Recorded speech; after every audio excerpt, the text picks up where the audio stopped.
Welcome everyone to what is it, the 10th episode of Live Stream Reviews. My name is Christian Kirsevich. I'm the content marketing manager at StreamYard. I'm joined today by Leticia Campbell. She's actually running into some technical issues. I guess her internet just went out. So she's gonna be joining us here very shortly.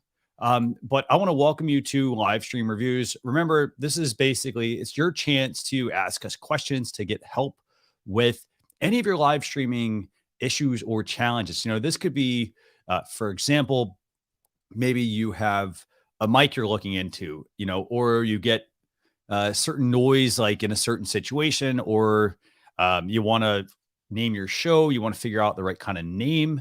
How do you get people to, tune into your show? How do you promote your show and whatnot? So, by the way, speaking of Leticia is actually here. So let me go and bring her on. But before I bring her on, actually, do me a favor.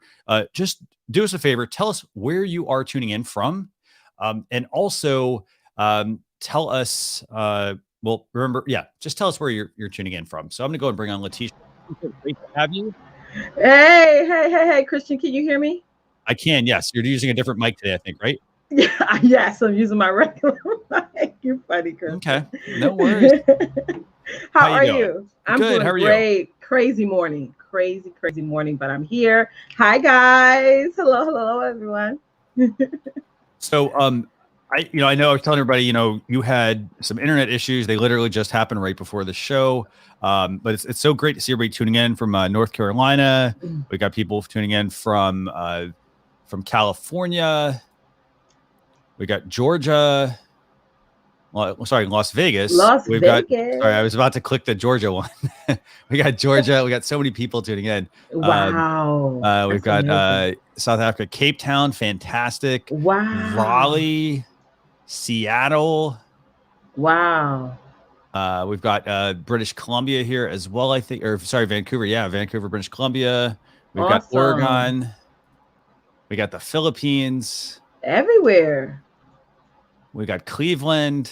I mean, everyone's representing here. I mean, this is pretty amazing. Wow, they are really showing up. Hey, guys. Definitely. So thanks a lot for tuning in, by the way, everyone. I really appreciate it. Hope to see them on panel too today. That'd be super awesome. Definitely. So, first question I want to actually answer real quick. We have a lot of people asking for these cool countdown timers. So here's what I want you to do. If you very simple, just send me an email to marketing@streamyard.com. Mm-hmm. And then the subject, just put countdown timer. Countdown timer from LSR. Perfect. Do me a favor, send us an email. And what we'll do is I have those. I can actually get them out to you. And also, let me know. Do me a favor. Let me know. Do you think, is this something you'd actually like to see in your StreamYard dashboard across every StreamYard account? Wow. I'd love to hear that, if that's something you want. But do me a favor. Just shoot us an email there. Probably going to get a ton of emails here. But do me a favor. Yeah, send us that. And I'll do my best to start getting those out next week, actually. Yes. So, fantastic. So before we kick things off, for those of you who are new here, basically what we like to do is we like to talk about a topic for about 5 to 7 minutes. Mm-hmm. And then we want to invite you to come on stage with us. And, for that, it's very simple. I'll send out the invite link. All you have to do is to come on stage, open your camera. So turn your webcam on and then tell us who you are, what your show is about, and then if you have a question. So we'll allow you to do like 1 to 2 questions. And depending on the complexity of the question, we may have you, go off stage and then come back on and vice versa. Yeah. So Leticia, so to kick things off, first thing, let's talk about this. Like, we talked about this before the show, but what was the topic you wanted to talk about with our audience? Live stream etiquette. I think that's a very important topic. Live streaming has boomed in the past, 12 months and has grown so much. And a lot of people are sort of not so much losing sight of, but really want some basics on what are some best practices, best etiquette that they can think about as they're considering either developing your live show. Maybe you have a live show right now and you're looking on ways of how to bump it up and get more engagement and get out there more. Whatever it is, that's what we're going to be talking about today, which is live stream etiquette. So do you want to kick things off? Like, maybe tell people what the first, like how many do we have here? What do we got? 3, 5? Yeah, let's do 5. Let's do 5 for Okay, now. 5. I'm gonna jump around the list, but I will Sure. just case in point, because this happened to me before the show. Yeah. Check to see if your Wi-Fi or Ethernet. For me, this morning was the Ethernet issue; wasn't plugged into the router. Make sure that is set up, because sometimes we think, Okay. oh, everything's plugged in, everything's connected. But I have 5 kids. You never know. Somebody probably kicked it out, or somebody tried to use it and put it in their laptop. I mean, it's so much stuff that can happen. So as you sit here, you're like, oh my God, it's 2 minutes to the show. Dang, if I had to just check that about an hour ago, I would have been like, lights, camera, action, I'm here. So make sure your connections are on point. You're in a good, if you're using Wi-Fi, you're in a good Wi-Fi area in your house. If you're using Ethernet, that all your cords are connected, so you don't have to check those things when it's time for you to show up for the show. Okay, so what's number 1? That's number 1. Make sure your connections are all connected. So is that internet or is that equipment? What is it? Both. It could be internet. It could be equipment. Check your cables. Check your cables and internet. Okay, perfect. Yep. Make sure number 1. Yep. Check your cables and your internet. By the way, awesome. That's right. Make sure your devices are charged up. You know what I'm saying? Okay. Make sure that if sometimes, 2. Like for me, like I've been using like 2 laptops and my iPad to do my classes, to do my live shows, and you could find out like the time of your presentation of your live that, oh my God, I only have 5% on my tablet, so I can't use that. And it does affect the flow of the show. Like it may seem excessive, but you having multiple screens in front of your face may end up being a productive show for you, because you're able to see everything in like a 360 view, right? Cool. Awesome. Number 3. So 1 is check your cables and your internet. Okay. Yes. Number 2, charge your devices ahead of time. I'll say this: there should be no reason whatsoever that your devices are not charged and ready to go. And here's the thing: for example, this show. So this show starts at 12 o'clock. I don't show up at 12 o'clock. Now, granted, I was a few minutes late today because we were trying to work out Leticia's internet issue. But what I do every single time, for example, I have, I make sure my laptop is charged. I make sure everything's plugged in. Don't just, by the way, don't just assume that just because your laptop is plugged in that it's charging. Sometimes it could get dislodged from the wall. I'll also say this: if you're an Apple user, for example, there's a feature in settings and it will they will actually turn your charger off at times because they have a battery management feature. So if they notice that you're not using the battery, for example, using it on battery and using it on power, what they will do is they will actually disable that. And then you'll go look at your battery and you're like, well, why is my battery not 100%? The other thing also is, make sure you charge anything that needs to potentially be charged. So for example, I use a Bluetooth mouse here, for example, and this thing, it does have to be charged. And what I do is, if I notice like, oh, hey, I've been using this for quite a while, I will go throw it on the charger because I don't want it to run out during the show. Fingers crossed, by the way, that it doesn't run out this show. So I try to do that. I try to make sure if I've got an external battery, like for example, I power my camera off of a dummy battery. Basically, it doesn't have a real battery in it, so it plugs into power.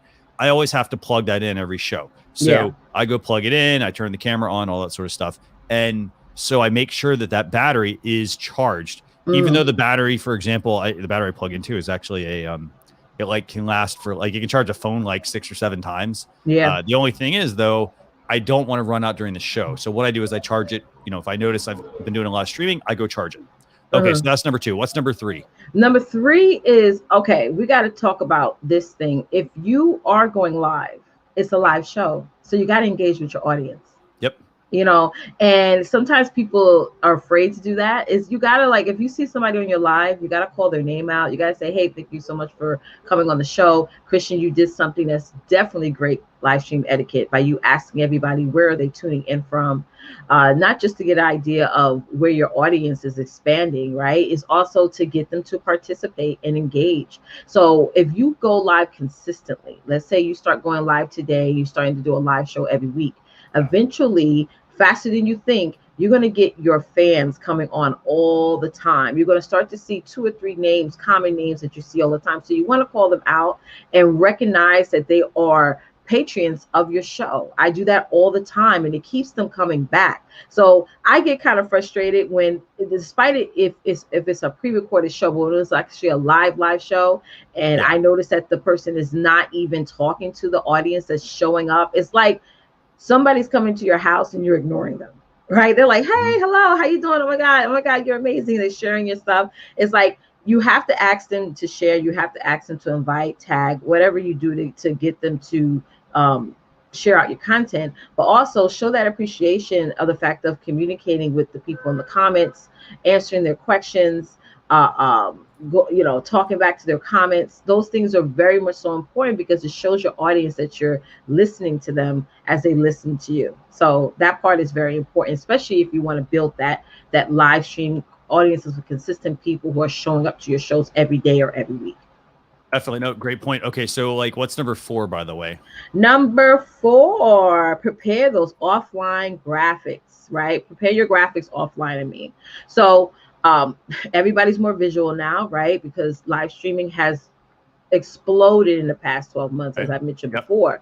So, even if you don't have a graphic designer, Canva has, I would say, probably thousands of thumbnails and graphics and in-screen stuff that you can just takes you about 10 minutes to create.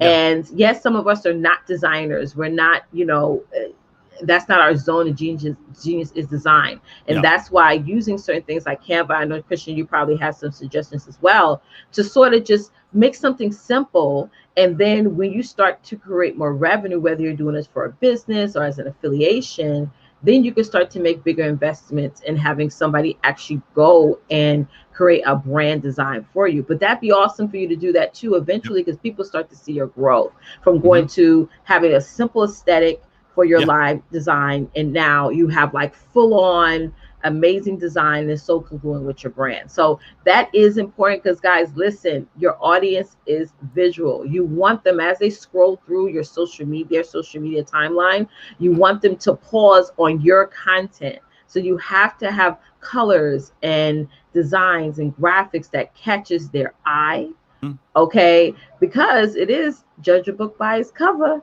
You know what I'm saying? It is that way, so making something simple. There's some shows that I do that I just don't even have my team do. I just create a simple graphic for it and then have that posted up all the time. But yeah, something simple as that is awesome. Yeah, Canva is the bomb, Rudy. Absolutely. Yeah, we got a great comment there. Yeah, so a lot of people like in Canva. Let me see what we got here. So Artis, I love Canva. Rudy is talking about, I love Canva as well. I would say there's also another tool I use. I use Easel as well. So I don't know if you all have checked out Easel, but they actually have a whole bunch of free templates that they've actually published for you. So actually, I'll see if I can get the link for that. Actually, yeah. Let me just. And what's number 5, Leticia? Okay, number 5. Think big. Okay. What does this mean? Okay, so think big. What does this mean? Think big. What that means is, and this actually came on my spirit just now. Don't be afraid to interview people on your show. Okay. Don't be afraid of that. Like, a lot of people will be like, oh, I'm not big enough, or I haven't grown enough. I don't have that much followers to actually feel like I'm qualified to interview somebody. When you have a buddy on the show or a guest on the show or a panel discussion, like, you could come up with one topic, right? Let's say you want to talk about politics or maybe gender informity, things like that. And you come up with like 3 standard questions and you go around the panel and you ask those questions to the guests. That now turns into a conversation, sort of like, red table, those type of things.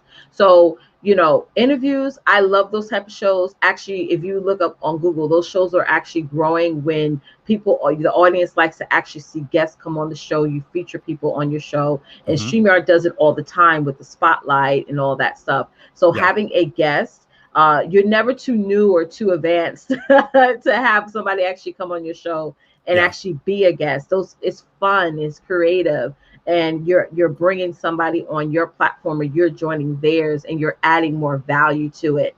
So try some interviews. Try once a week, or maybe every day you do a show like that where you bring on a guest. And I know, Christian, you have a couple of shows where you do that, and you soon to realize that you may end up being booked up with guests, right? Which makes it fun, and it takes you having to always coming up with new content each and every time. Instead, bring on a guest. That's awesome content to refurbish for later. So if you look at Gary Vee's Instagram, he does a lot of that side-by-side interview setup, like 60-second interview setup. He takes the most juiciest part of the show and add it, and segmentate it and stuff. So yeah, definitely think big, think big. And speaking of that, by the way, so if you want to repurpose your live streams, and here's the thing, I would look at what other people are doing, but don't copy them. And we mentioned, like, you and I talk about this all the time, Leticia. A lot of the people have teams that do all their work. Yes, absolutely. So the person's not everywhere. They want you to think they're everywhere, but for the most part, they have a whole team that actually is doing all of that stuff. Yeah, so, absolutely. If you want to repurpose your live streams, check out this tool. It's called Try Lately. So it's a fantastic tool. It actually uses AI. It actually was really cool. I had them actually take one of my own shows, and they pulled a section out, and because I was talking about their tool, and then they repurposed it, and now I'm all over the place with their tool. You went viral. So it was really cool, actually. So but yeah, I like what I'm seeing here. So like Rudy's saying, hey, he uses Typorama and the Over app. Yeah, lots of really good apps for design. Awesome. So check those out. So what I want to do now is, let's do this. If you have any questions about like live stream etiquette, I know somebody asked about a checklist here. Do you recommend a checklist, Leticia? How do you work? I do recommend a checklist for sure. First, sit down and think about what do you require the guests, or what pre-planning it needs to be done for the show. For example, I have a show where the guest has to promote the show as well. So if they're going to be on my show, they have to promote the graphic, they have to share it to their email list, things like that. That's like almost a requirement across the board for anybody who's doing a show. So you don't want to make like a long laundry list of stuff, because then people be like, I ain't showing I'm not up. going to be on your show. No, I got to do all these loops and hoops and stuff. But just have, like, I would say at least 5 to 7, things on that checklist. And even that is, a lot. But, have it to where it's on a Google Doc or somewhere where you can share it with the person, and it's just easy for them to view. Do a pre-planning. If you're like somebody that's very meticulous, and you want to make sure there's no room for error. And listen, guys, there will be things that come up in any show you do. No show runs perfectly through, but it gets better each time. You know what I'm saying? Each time things get better, but as you elevate, as you adding on new equipment and all these new graphics and new things, certain things will come up. So just have that preparation in advance, and also think of something that the guest or you should do after the show. What's the next thing you guys need to do? Get people to watch that replay. Over 75% of your audience is going to binge watch your already broadcast content. So that's is definitely important to have some form of checklist. And as you grow, you just add more things. Maybe you take some stuff off. Maybe you hire a VA to say, listen, person, and you need to reach out to the person and make sure they have all this, their social media handles, tags, things like that. Fantastic. Yeah, so we got some really great questions. By the way, sorry if there was an audio glitch there. I was actually trying to show you guys a new feature that we have in StreamYard as well. Oh, okay. So I was like, I thought I was doing it. Actually, sorry, I thought I was doing it right, and then I realized, oh wait, you know what? No, I didn't bring the right window up. Okay, so Christian, I was like, and I noticed, I think you stopped there. So so we got some really great questions here. So let's go ahead and bring on some of these. Do me a favor. Can you bring up some of the questions that we have here? That you're getting. Okay, so Anita said, this is a great question. Anita, Sonia, she said, how to ask guests to promote our show. You see that comment? Yeah, so you have access to this, I think, right? No, not on my end. Oh, okay. No. Okay. No. Cool. Okay, so how to ask the guest to promote your show. Okay, so lots of really great question, actually. So Leticia, do you want to take that one first? Absolutely. I mean, it's just as simple as you telling them, listen, we need you to promote the show. And you have every right to ask the guests to promote the show. They're going to be on your platform. You're actually bringing new organic traffic to their audience that they didn't have to nurture the audience for. So here's the thing about guests. Your audience trusts anybody you bring on your platform. So please understand, guys, be very careful who you bring on your platform. Make sure you do your research about that person. Make sure that person is a credible person, whether they are new to the game or advanced at this. because you're like co-signing that this individual is somebody to either do business with, partner with, or whatever, right? Yeah. So now it's, you have every right to ask that guest to promote the show. You have every right to tell that guest, if let's say you're doing the show in 7 days, you have to tell that guest, listen, you need to post or talk about the show every single day up into the show. Another thing is, you got to give that guest copy, meaning that if they have the graphic, and you know how you have to put something in the description section of your posts, whether it be on Yeah. Twitter, Instagram, whatever, give them the copy so they can copy and paste it. Do not leave it up to them to figure out what verbiage or languaging to use to promote the show. And it gets them to promote it easier, so they don't have to go do the work to think of things, because it's your show. You know the culture of the show, you know the vision of the show. You sat up all day and night probably thinking of the concept of the show, so a guest cannot convey that for you. You have to do that step to give them that content and say, okay, day one, this is the graphic I want you to post, this is what I want you to say. Day two, let's start the countdown. 6 day countdown, this is what I want you to say in the description section, so that they know. So make sure they have, I call it like a marketing kit, that you give to that guest, so they can promote it and promote it effectively in the way that you want them to promote it. That's Yeah. a very good point. So, Hmm. so what I want to do real quick is I want to talk about that one. So Leticia, do me a favor, actually check the private messages. Hmm. That it's put, and then, so what we're going to do is, I will take this question here. So, I'm going to bring Leticia back in a second. Give me 1 second. So, in terms of promoting your show, I mean, the thing you have to remember, and it's so crazy because it got really quiet actually. So that was why I'm like, okay, this is a little different. So the thing with promoting your show, so you have to look at it like this. You're going to want to send people, as Leticia mentioned, you're going to want to have some sort of script that could be a Google Doc, for example, that has, or Google Drive folder that has the instructions that you want somebody to follow, and your show, you should be building one of these as you do more and more shows, because it makes your process easier. So it's like, hey, here's what I want you to promote. And then you could start to craft a couple of tweets, for example, and all you have to do each week is replace the URL, send it out to your guest. In addition to that, a couple other things I think are really important. Some shows will actually, shows and even like having you on, so like having you on a show, having you on a webinar or a conference or any of that, or an event. What some of those places will do is they will actually use you promoting the show as a means to have you back on. And so what will sometimes happen is, if you're not doing that, for example, they actually won't have you back on the show. So you do need to pay attention to that. It sounds like okay, so why would like you have to remember you're a guest on someone's show, but you want to make sure you do it's like being a guest at somebody's house for dinner. Same exact thing. Um, if you're coming to somebody's house, like, you don't just show up. Most of the time you show up and it's like, oh, hey, can I help you with something, for example? So like you're offering to help somebody, they're not necessarily going to not have you back, but you get the concept, I think. So let me know if that makes sense to you all. And then overall, I'd say this, you're going to get people that are not going to promote the show, unfortunately. You're going to send them, you just need to keep doing it and build a process. So for example, as you have people on your show, what you'll notice is you'll be like, well, hey, this person, they do a really good job at promoting my show.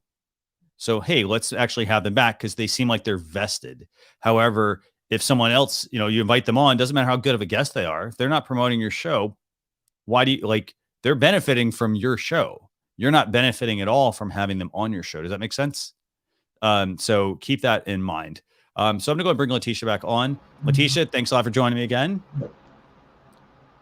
So let me go back through some of these other comments here real quick. And then other thing I want to actually do real quick before I bring everyone on, is I want to show you guys a new feature that we just launched at StreamYard. I know we talked about this on the town hall last Sunday, but this, literally, I think it was yesterday, we launched a new feature. And I'm going to actually show you all this right now, actually. So, Okay.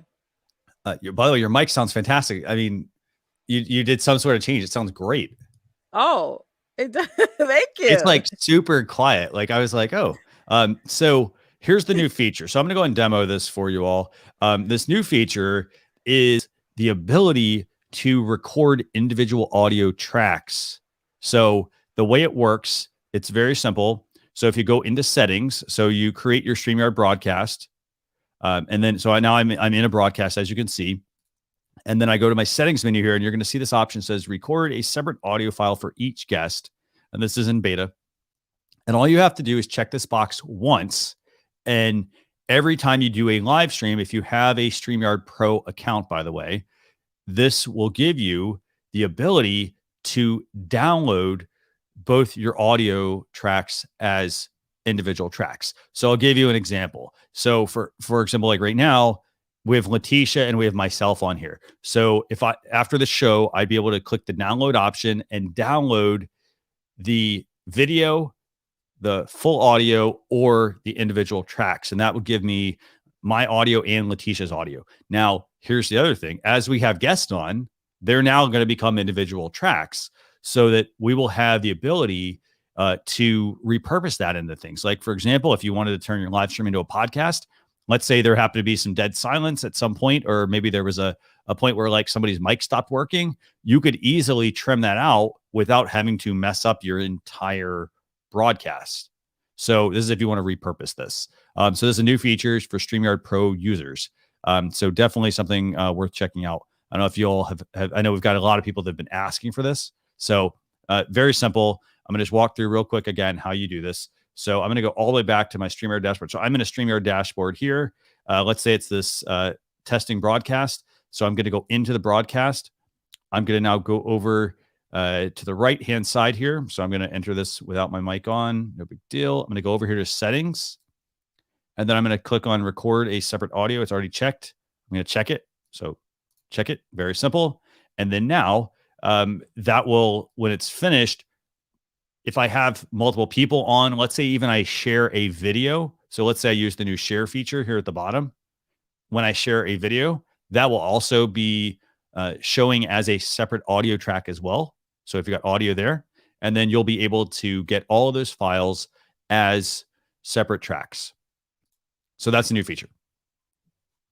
So what do you guys think about that? Actually, do me a favor. I love feedback, by the way. So if you got feedback on it, just let me know.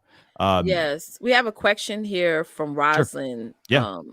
She mentioned, but you still have the full show download as well, right? So if they wanted to download the show as a full show, we can still do that, right? You would have it. Now, one thing to keep in mind, by the way, is this. This is one of those things that you have to turn it on. So I'll give you an example. Right now, we started the stream. If I had not turned this on, and actually, let me double check. Yep. So I've got it turned on, as you can see, or you guys can't see it, but I have it turned on. So you can't enable it during your broadcast. Okay. So you can't enable it during the broadcast. So it's something you have to set up. You'll have to set up once. So you enable it once. And then that means every time you do your broadcast, it will do the individual audio tracks. And then you have to set it up before you start the broadcast. So I can't go back to like last week's episode, for example, and enable it. I have to enable it beforehand. And then once it's there, I will get the ability to download all of the full mix, the full video, the mix with everybody's audio, and then all of the individual tracks if I want it. So I hope that answers your question, Rosalind. Okay. We also have another question from G. He said, download to where? Local PC or email account? So it downloads to your local PC. Okay. So basically the way it works is, you pick what you want to use and then it saves to your hard drive. For the most part, it'll go to your downloads folder, and then you can go through it and you can decide, how you want to repurpose that. So definitely something worth checking out. Remember, you do have to have a StreamYard Pro account for that. Because there's a lot more taxing that goes on the server for that side of things. So definitely check that out. Yes. Okay. So let's see. We got another question here. And then what I want to do is we'll start to bring everyone in. And actually, here's what I'm going to go ahead and share the link. So if you guys want to join us on stage, have a question and whatnot, do us a favor, join us here. And then the other thing that I always ask everyone, so let me just pull this up real quick. Yeah, guys, and play around with it. Like, try to do maybe a live in like maybe a test group or something like that with someone. You know what I mean? Yeah. So two things actually. So if you have actually, I'm gonna make another banner here actually. 1 second. Let me actually. I got to get my banners together today. Sorry, I'm running a little bit behind today. Same here. So this would be. I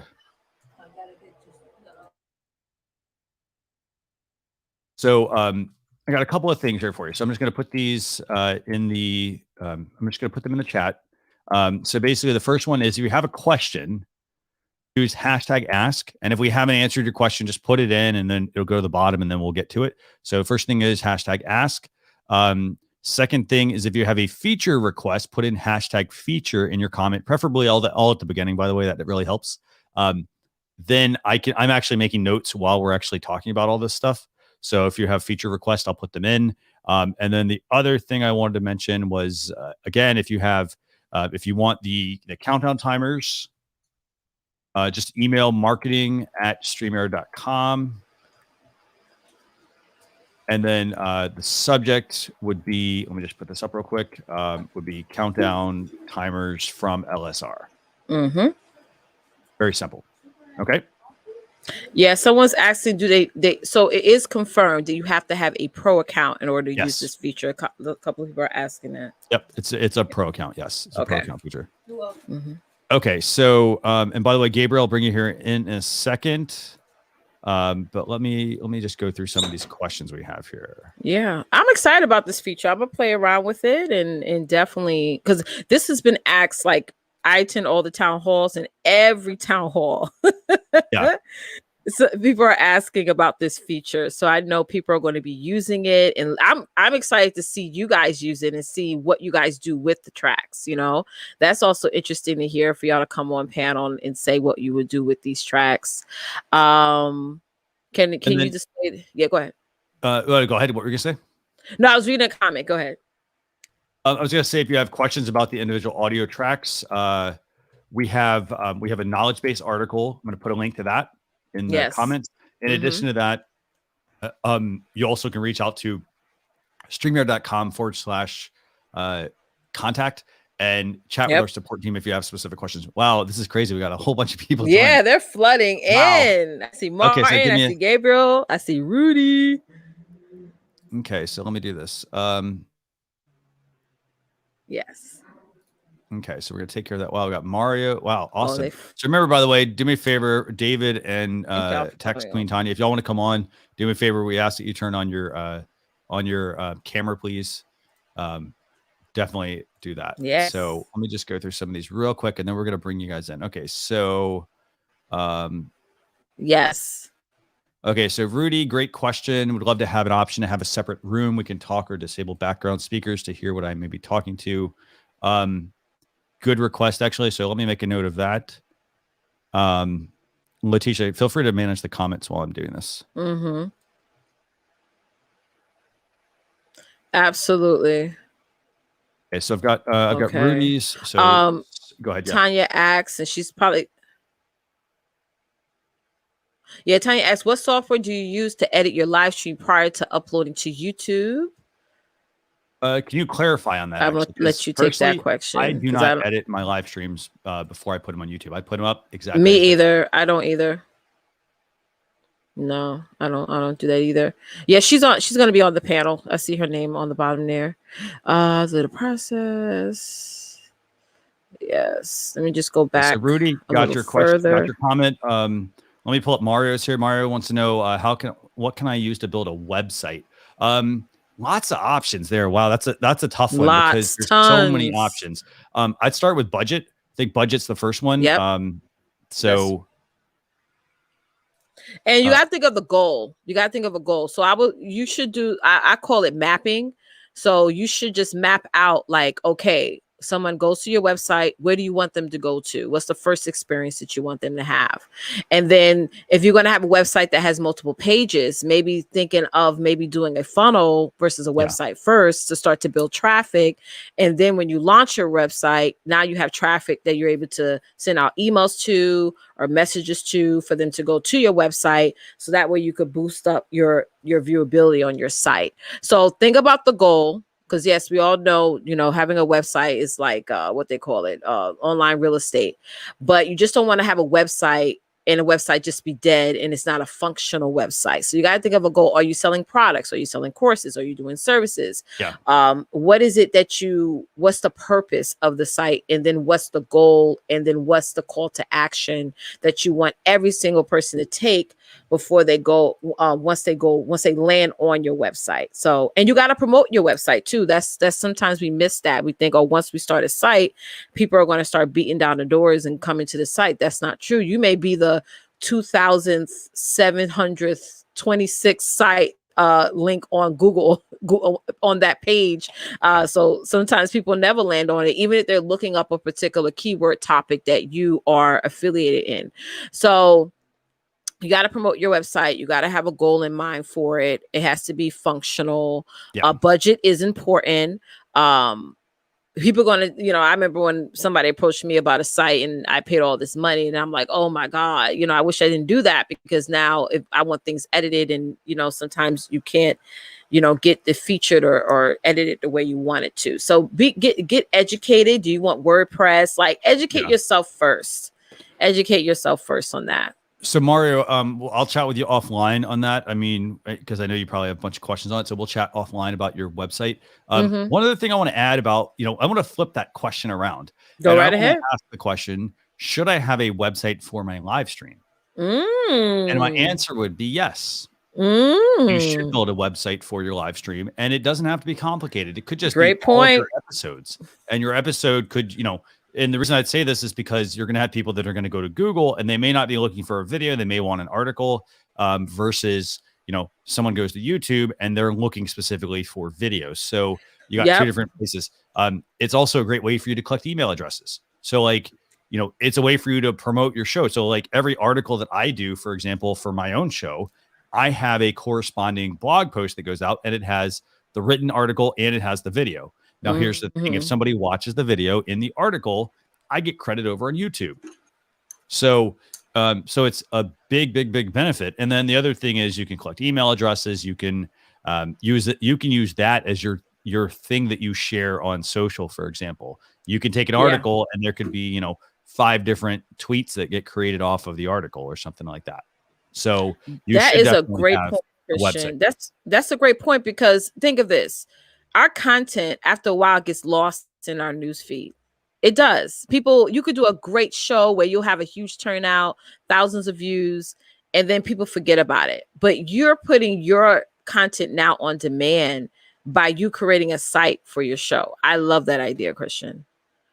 And that's amazing. The key thing is a game changer. Seriously, you have to keep it simple, because when you get into websites can get very, very, very, very complex. So awesome. And Rudy backstage says Wix is great. Yeah, like you don't have to make it complex. No. So great questions. Okay, so James, I'll get your question here in a few minutes. James has a question. Let me see. So let me just read through some of these real quick. Go ahead. Actually, Leticia, go ahead and bring someone on, and then I'll go through the comments. Okay, so let's start with Rudy. Let's bring him on. Yeah, we good, Rudy? How we doing, Rudy? Hey guys. How you doing? Of course you would bring me on just as I get to my favorite place called Chick-fil-A. Of course. Chick-fil-A. By the way, so just a quick tip, by the way. You see that? No pickles. Oh, look at this. We got Chick-fil-A joining StreamYard. That's pretty awesome. Yes. So, tag us. Right. So do me a favor.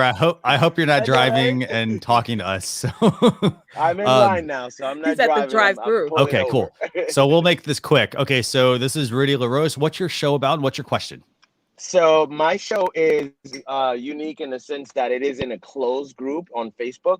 Okay. We do a show called The Confident Man Cave, and it is specifically for entrepreneurial men that's looking to elevate in as far as personal development and things of that nature.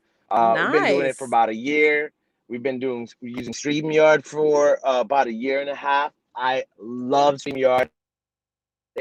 And when we first started, I was kind of like doing everything in the back end. And then a gentleman came in and said, hey, I love what you guys doing. Can I help? I said, sure, you can handle StreamYard. And he learned it, and he's been, the backstage producer, if you will.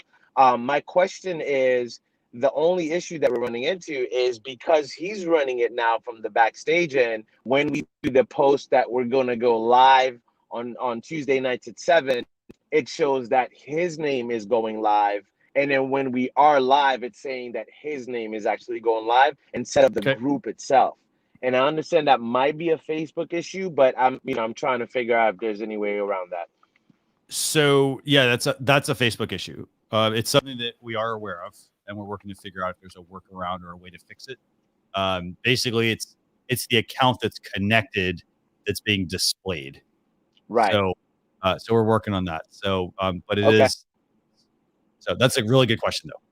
Because yeah, and basically we're all admins on that account. So obviously he's one of the admins. So am I. I was actually gonna change it so that I have him log into my Facebook and put my name as going live, but it really doesn't matter because in a sense it is a closed community, so it's not like it's open on Facebook. But at the same time, it would be nice to have the group going live as opposed to an individual is going live.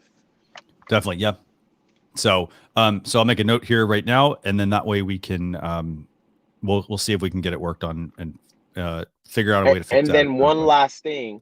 Yeah. One last thing. I don't know if there's a better way to handle the whole StreamYard allow Facebook user comment, because that's driving me crazy, where it says a Facebook user has a comment, but they don't pay attention to actually allowing StreamYard to make comments on their behalf. So I'd say the one thing is on your side, there's a option when you're scheduling your stream to display a message. So hopefully that's being done. That's the first thing.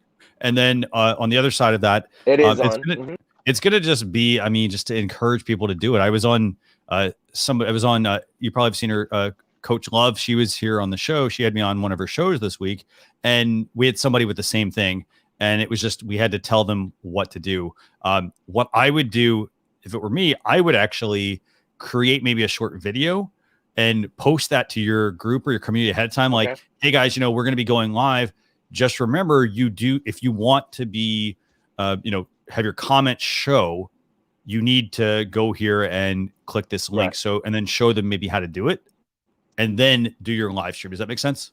That makes perfect sense. As a matter of fact, I'm going to go a step further and do the video and a post meme every time we go live, so that everybody can see, hey, make sure you do X, Y, and Z. That's a great feedback on that. Thank you so much, guys. I love the energy. Love StreamYard. You guys are awesome.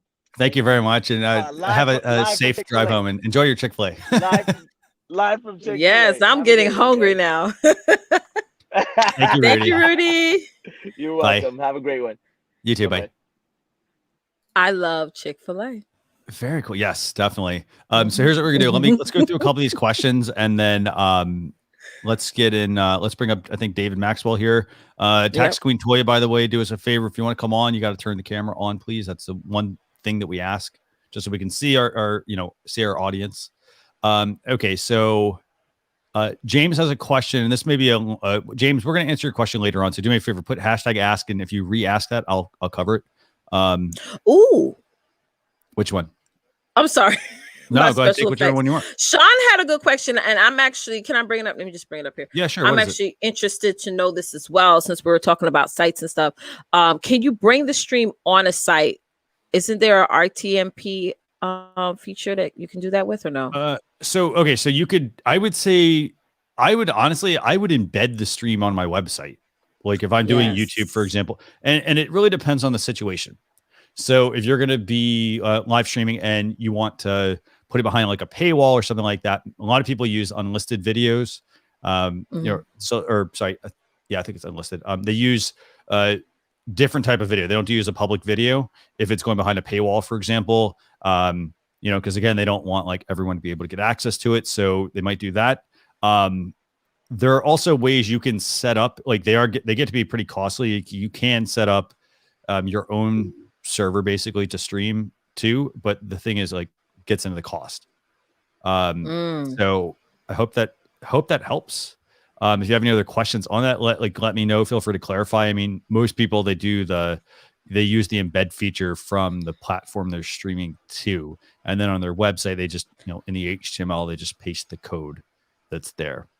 I like that idea of doing it an embed code on the site, because let's say if they're on YouTube or Facebook, you're because you got to put yourself in the position of the person watching.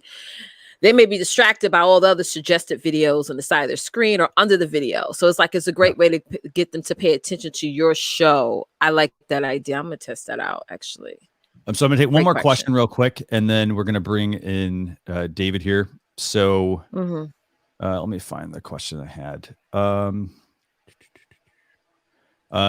Can you create a free countdown timer video clip for your streams? So the first thing is, if you want the StreamYard branded ones that I had at the beginning, all you have to do is email me marketing@streamyard.com, put in the subject line countdown timers from LSR, and I will send you all of those countdown timers.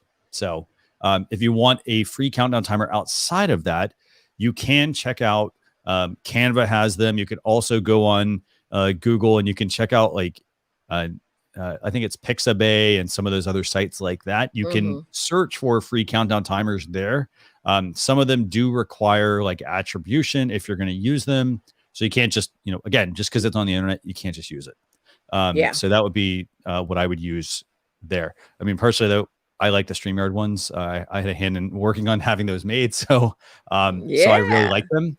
And I want to make sure we get more of those out to you as well. So if you like those, I can send you those. Okay, cool. So let's bring on David. David has a question. As a music producer looking to engage with others and potentially songwriters about the music industry, what are some tips and pointers that can help him get started? So David, are you ready to come on? And by the way, I got to say, he's got an amazing looking background. Yeah, I can't wait to see it. Background. I mean, this looks really good. How you doing, David? It's a studio. Oh, this is amazing. Yeah, it's a little messy right now. I got to do some more housekeeping, but just caught you guys and said, let me just get on here and just start engaging. No, definitely. I really like it. So, no, it looks really good. So, okay. So you're a music producer, right? Yeah. First of all, let me say I'm like a week into StreamYard. I just basically started, and I'm looking to promote my channel. Yeah. And just to talk about different stuff about music industry. So what sort of tips and tricks can you give me? So I think the first thing I would do, so to promote my channel, I definitely would say, do you have an email list? Yep. So let's build up an email list, and then make sure that the email list is part of your live stream production. So on your live stream production, I'm sorry. Let me see. Oh, no worries. Do you need to take that actually, or no? You good? No. I'm trying to stop it. But okay. No worries. So what I was going to say is, okay, so email list first thing.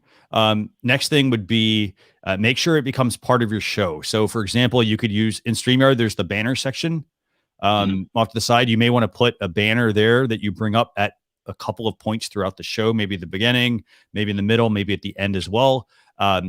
Some people will get into using chatbots. I don't know if you've looked into those. So chatbot basically is where you can actually go on and you can set up like a keyword and say something to the effect of, so you can have a keyword that somebody has to type in the comments, and then you can have the chatbot, for example, automatically start them on the email funnel. So they just have to put a word in, for example. That's if you have the audience. Now, if you don't have the audience, the things I would do is, like music production. I can tell you right now, I have some questions for you. So I definitely want to chat with you more after this. But if you're talking about music production, I would, for example, I'd create YouTube videos and optimize my YouTube content around those keywords that people are looking for. And then what I would do off of that, that's how I would actually build up my audience, because I think, you're going to have to put out obviously some like really good videos, and you're going to have some that are some are going to hit and some of them are going to flop, tutorials and stuff like that. Yeah. Exactly. Behind the scenes. Yeah. Exactly. Cause I will say right now, like the fact that you're a music producer, I want to like pick your brain, because I'm like, I have so many questions about that. And I'm like, who do I go to? So that's the next thing. And then I think the third thing I would do, or fourth, the other thing I would do is I would also try and get involved with other music producers. So for example, if you go into Facebook, like I'll give you the example of people that want to do live streaming. For example, they join the StreamYard Facebook group. If they want to get into podcasting, they go join a generic podcasting group, and then they interact with others who are doing the same thing. And Absolutely. then that will get you hopefully networked in with some of the people as you're like helping people, giving, tips and pointers, and people I think start to recognize, hey, David has a lot of value. And then they might want to invite you onto some of their shows or potentially some of their events that they're doing to speak at some of their events and that sort of thing. Yeah, I agree. That's great information. Yeah, it helped a lot. Yeah. Leticia, and I feel like tips? content is so important, and we have to make sure, like, as we are looking to grow our shows and build our audience, that we got to make sure that we are constantly investing in the content that we're providing during the show. So if that means you have to go out and actually search for people who do similar shows to you and then figure out how you can be different, because you got to think of your audience is watching you and other people who do what you do as well. Right. So you got to be that.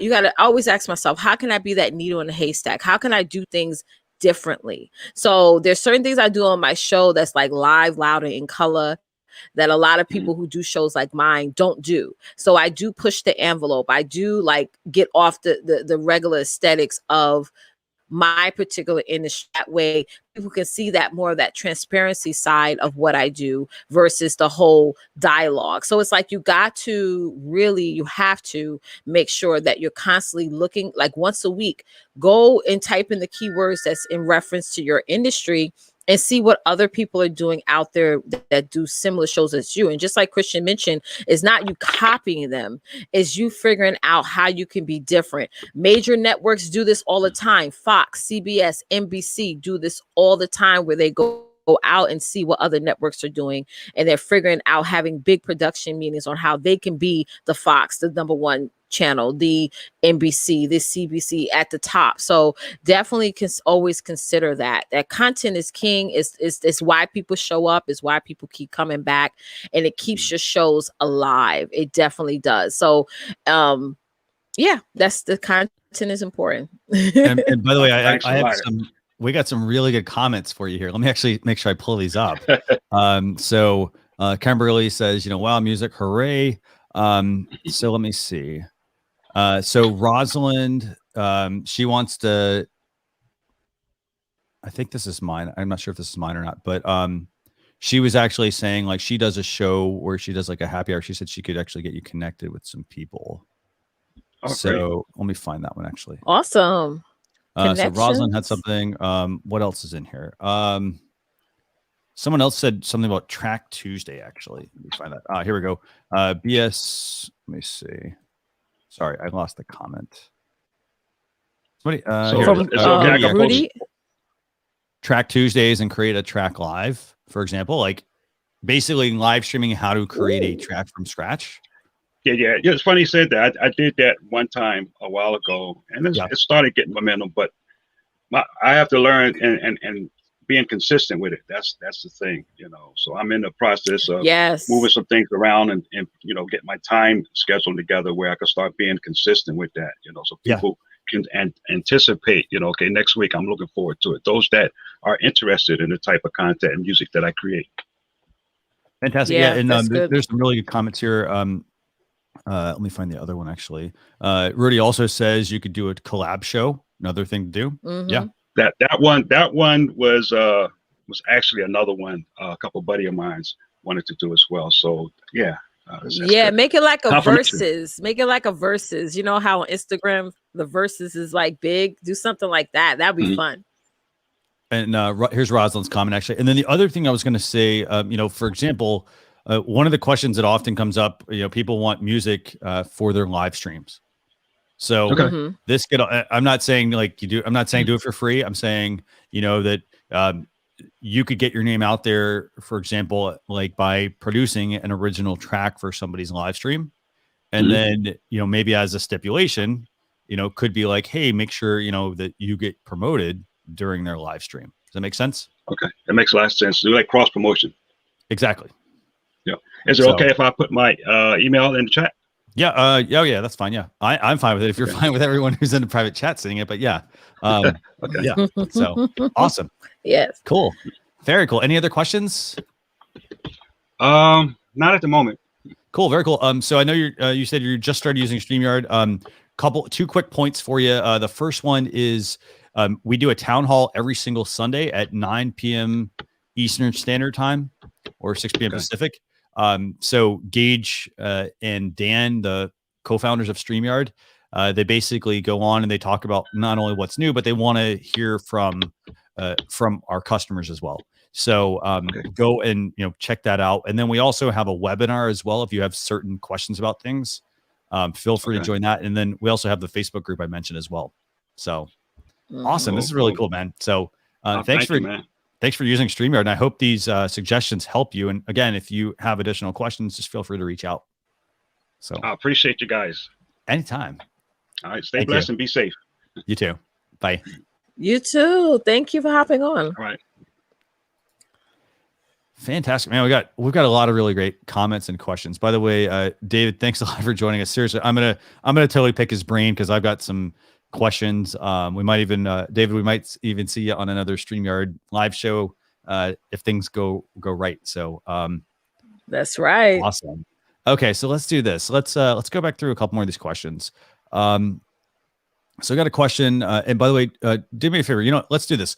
Let's bring up James's question here. He had a couple of them. He talked about, let's see. So he asked, well, we're going to take a couple of questions from James. So James says, wants to hear us talk about tools to automate workflows and repurposing content to other platforms. So I'd say the first way would be to take your live stream and run it through. So once you do your live stream, use the download feature in StreamYard, download the video file, so the full video file. And then what I would do is I'd run it through a tool like trylately.com. And what that's going to do is it uses AI, artificial intelligence. It goes through your video and it pulls out snippets. So you're wondering like, hey, how's that person always like, how are they always doing stuff? Here's what they do. They run their video, for example, through that. It's going to create all these little snippets. You can go and do some editing on them as well. In addition to that, what you can do with it is I would then run it through a tool such as Agora Pulse. Agora Pulse is it's a social media dashboard, but what I do with it is I set up different buckets of content. And so what I do is I, for example, put in my episode and then I have it set to run automatically for me. So I might say publish at 1, 3, 5, and 7, publish one piece of content from this bucket. And then I take those snippets that Try Lately does, and I put those into a second bucket. And I say, hey, publish these every 30 minutes, every 2 days or something. I set up a schedule. And then it pulls the first one and the next one and the next one and the next one, and then it repeats. So this way, I'm not always on social media. It's pulling directly from the bucket that I've set up. Does this make sense? Oh, yeah, it's a pretty awesome workflow actually. You can even put those in the comments. The tools? Yeah, sure. Yeah, absolutely. Definitely. I'm gonna look into those. Cool. So let me go and put those in. Go and do me a favor. Let's bring up. Let's also talk about James's other question here. I'm gonna let you take this one, Leticia. Okay. So feel free to take that one. Your website could just be a landing page design that just highlights your content and your services, especially what Christian's saying right now. Yeah, absolutely. It totally can. It's sort of like, think of it as like an announcement board. I don't know if, I don't want to give away my age, but back in college, we used to have like these huge announcement boards and to let everybody know what's going on, what's coming up and things like that. That can be a great way to get more traffic to your content, and you can edit it out depending on what it is that you're promoting or talking about for that particular month or season. So yeah, think of highlights. And also it has to have the story of your overall brand. And that's something that's so important as well. Great question, James. What suggestions? Just a real quick comment, by the way, about Agora Pulse. If you do check it out, check out the feature is the queuing feature. So basically, you can go and set up a queue of different content to pull from. And this could be your content. It could be websites. It could be videos. It could be podcasts. For example, like every podcast episode I put out, I take it and I write like 2 tweets and I put it into the bucket. And I say, okay, pull this one, pull one here, pull this one, and then I can go and reshuffle them. So it's definitely a big time saver and a great way to repurpose your content and get more things done in less time. Awesome. That's right. Can we bring up Albert's question real quick? Yeah, sure. Go ahead. Yeah. Okay, so his question is, Christian, does StreamYard have a link webpage to a standard calendar or weekly, monthly event and general topics? So are you asking if we have a page that shows all of the shows we do or what? If you can clarify that, Albert, let me know. Yeah, clear about that. Yep. Let me see. So let me see. So Chris asked a question: when using your countdown timer, do we have to edit that part out for the audio if we're on a podcast player? Oh, good idea. Good. I would probably edit that out. The reason I would edit it out is because, well, you could create a much different intro. So, for example, what I do is, I actually have my intro and my outro are separate. So I bring them into my audio program. So like if I record everything through StreamYard, I download the finished file and then I put it into my podcast editing tool. And then from there, I do my cuts. So and it's a very easy thing. I just remove that one piece. I remove the other. And I make sure that I don't do everything, for example, all on top of one another. So I make sure I give myself enough time.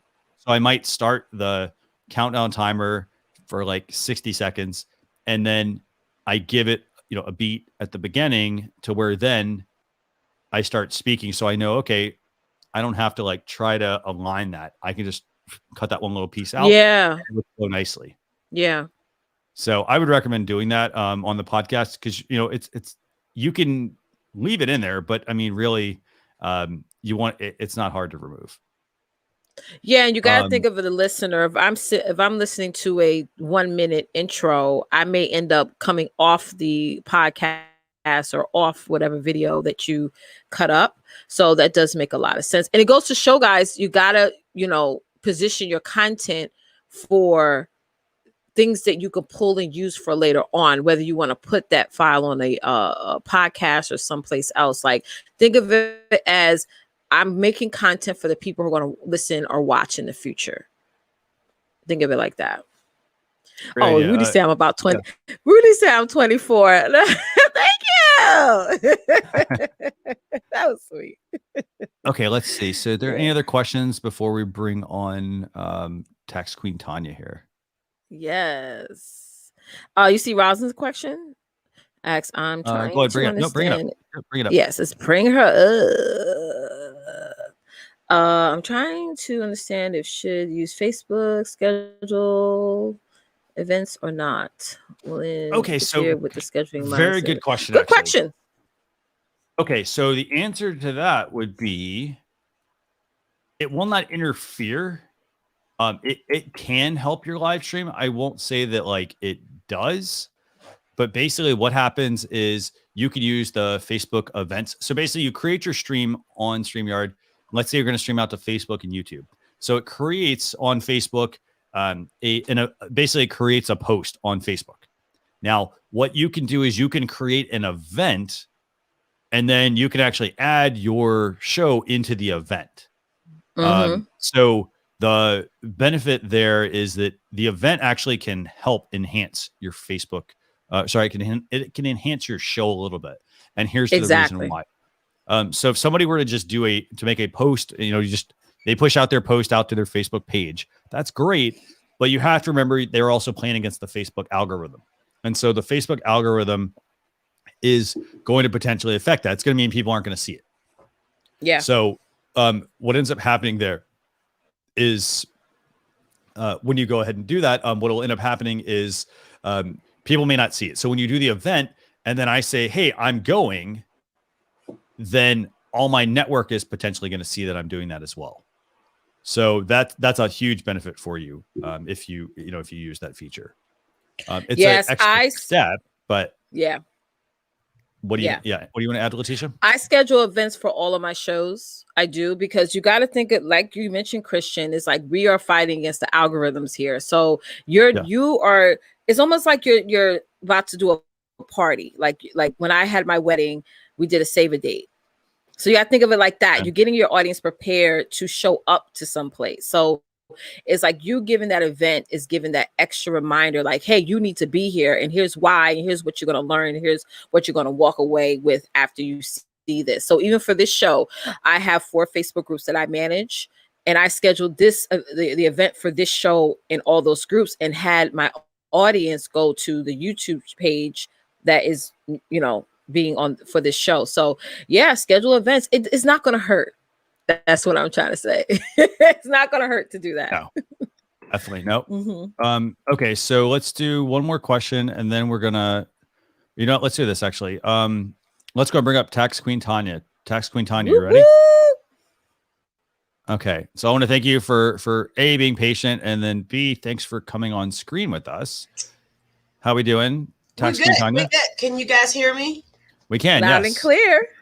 I was watching you guys on my iPad, and I had to hook back up my webcam. Yeah, I did all that. Okay, my question, and I didn't get the answer. You guys answered it, but you know, in between, I missed the answer. How do you go about editing your video for YouTube? Because I'm new to YouTube, okay? And I was told to use, like, I use InShot. And now that particular program, you can actually use it on your desktop. Okay. Yep. Okay. So yeah, that's the first part. Go ahead. Okay, you're a Mac or PC user? Let's start there. I love PC. Okay, PC user. Okay, so InShot. So basically, you can edit on InShot. There's a really good. They have a mobile app and then they have a desktop one. Leticia, do you have any PC apps you use to edit videos? I use the one that's already built into mine.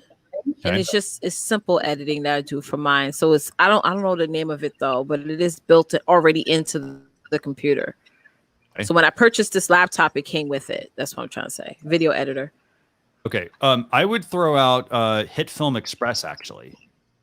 So HitFilm Express is it's a free/paid software. So it's free, but then they offer a lot of really good features that you may need to use. So InShot's going to be easy. HitFilm's going to be much more feature packed, i.e. like you could create a whole movie on this if you wanted to. And literally in your case, all you're going to do is you can either create your videos right in there, or you can bring in something that you want to just trim. And then if you want to trim, you bring the whole video in, and then we can just, cut this part, cut that part, re-export it out to the file type you need. Does that help? Yes, because last night, like I'm not new to StreamYard. Yeah. And I stepped out and I actually have the pro account now. Okay, nice. And one of the things on my live stream last night is because I streamed to Facebook and Instagram, and that's my second question, but I'll give that to you in a minute. Yep. But I had participants in Facebook, but I forgot that I had the control to bring on their comments during my live broadcast. So I'm new to this thing because Leticia can tell you I went out, I invested in a mic, I invested in a webcam. Yeah. The whole 9 yards. So that was my second question. I also, I forget her name, but I was watching the replay on StreamYard when she was talking about the RTMP. Oh, yes. Okay. StreamYard. Yeah. And I like to make my life easier. Okay. And like I said, I stream to Instagram as well at the same time. Okay. So is there an easier way besides going to get the stream key? I did see something about yellow. Yeah. So just to take that whole question, I guess. Instagram doesn't. So like, I would not recommend streaming, like using any sort of workaround to stream to Instagram. Okay. The reason I don't is because it violates Instagram's terms of use. Okay. And Instagram has been known just for even connecting your accounts, not trying to scare you, but just because you connect your accounts, they ban accounts. Okay. Because basically the company, i.e. the one you mentioned, they are doing something that violates Instagram's terms of use. Instagram has a very strict program. And so that's why, like, I know exactly which video you're talking about. Like, that's why we're always like, we don't even tell you how to do it because Instagram doesn't want you to do it. And it's because it could get your accounts put in jeopardy if you do use it. So you do still have to do that separately from a mobile app. You can take the chance, if you want. I don't recommend it, but But here's a workaround to that, though. Here's a workaround. If you do your live stream for about 60 minutes or less, you can upload it onto Instagram as like a IGTV story or something like an IGTV episode or something like that. Yeah. Good point. But one of the things is I'm building my buying base, my community on Facebook, because I have a lot of individuals that do follow me and they know my schedule on Instagram and they're in there and they're commenting. And I like the piece where you said, go ahead and engage. And I do engage, but I was told that say that I wanted to take about 4 of my live broadcasts and make it into a bundle. But within the broadcast, I acknowledge people and I thank them for showing up and I call them by name. How do you agree with that or disagree? Well, if you let them know and the bundle, this is pre-recorded content that you streamed on, then they're going to be aware of that. So that's not something you could worry about editing or taking out the times where you mention someone's name. If you let them know this is a pre-recorded content, people are going to automatically expect that you previously recorded this content and it was live and you was engaging, because I was like that too in the beginning. I started out live streaming on Periscope. So when I was on Periscope, I was always calling people's names out. And so once I know what you mean, like I took all my streams from Periscope and I actually made it a product. Like I sold it as a video deck. And I let them know, listen, this is pre-recorded content. It was previously recorded on Periscope. It has been taken down. And now I refurbished it as paid content. So as long as you let them know that, they'll expect that type of flow for your content. Yeah. Okay. Thanks, guys. You're welcome. Anytime. Thanks a lot for joining us. We appreciate it. All right. Thanks. You're welcome. Great questions. Definitely. So I'm looking through some of the questions here. So I assume your name is Albert, actually. You're asking a question about and I'm not following this one. So feel free to join us backstage. Would love to bring you on screen. So you said you linked your countdown timer to an audio within a PowerPoint to auto sync with each other. Can the streamer countdown timer? Complicated. I'm not following exactly what you're doing. If anybody's watching, they can, kind of, if you can elaborate on this, I'd love to know. And come on, that may be some new feature that we don't know about. So feel free to, I dropped the link there for you, but definitely come on. Let me see. Yes.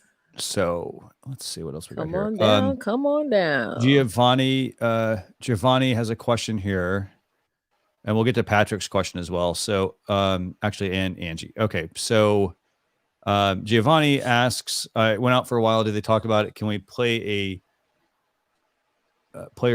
reproduce, or I think that's reproduce a video while the interview is going on? So we have the new share feature on StreamYard. So you can click the share button.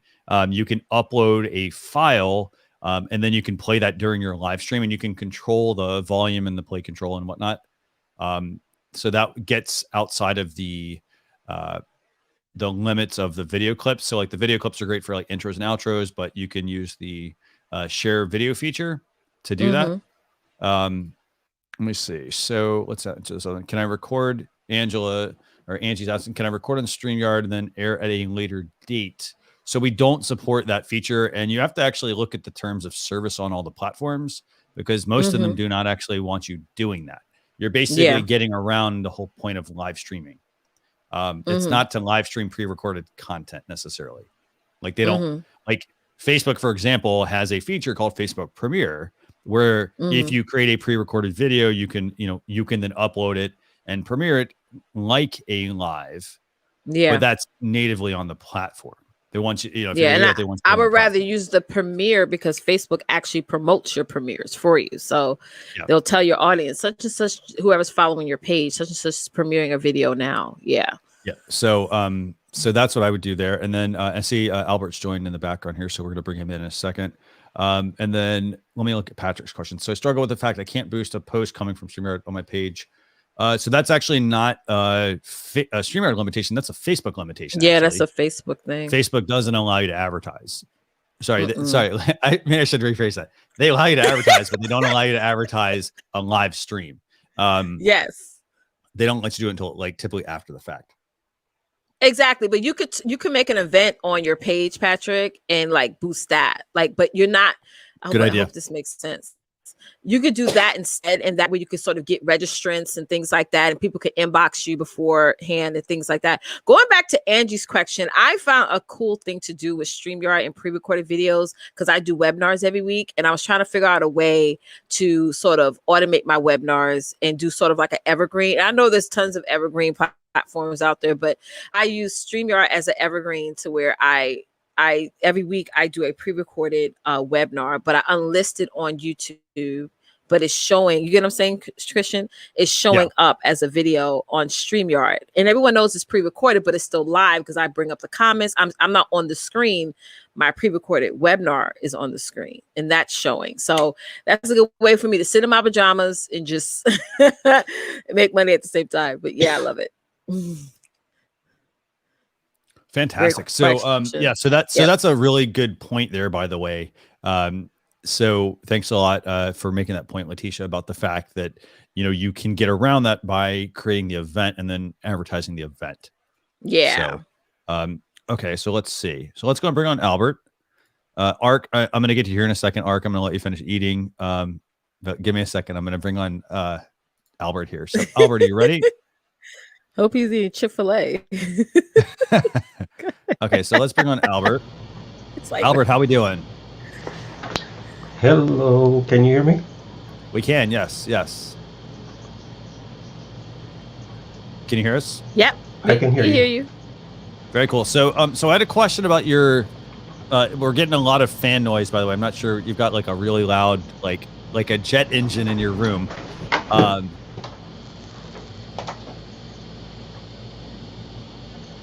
Nice keyboard. I will say, I hope that's not a computer because that computer sounds like it's going to take off. Let's see. No. How about now? Is that better? We'll go with it. That's fine. So you had a question earlier, and your question was linking a countdown timer to an audio within a PowerPoint to auto sync with each other. Can the StreamYard countdown timer link to a media? Can you do me a favor? Can you explain that?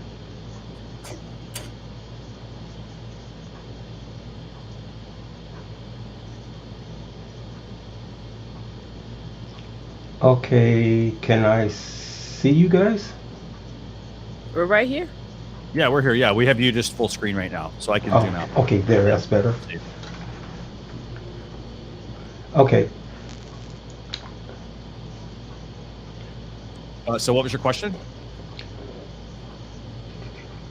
Oh, can you share my screen?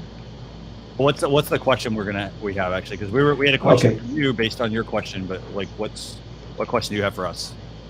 So I have a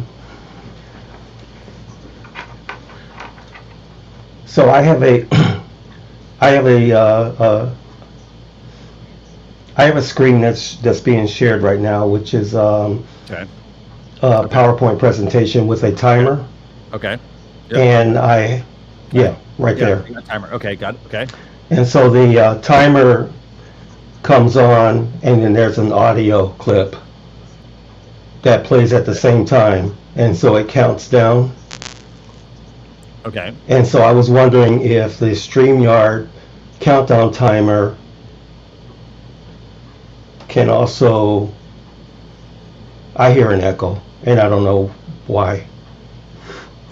I'm not hearing one on my end, but I'm not hearing it. I think I'm not hearing it at all. It might be, maybe, let me see if I can mute your other screen audio. Let me know if that helps. So, okay, so you have this countdown timer. Okay. Okay, so he's got a countdown timer. I'm trying to figure this out. So you got a countdown timer in a PowerPoint. Okay, great. So when you click to play that video, chances are it's going to go out to the web and play that countdown timer. I know our countdown timers don't link to anything.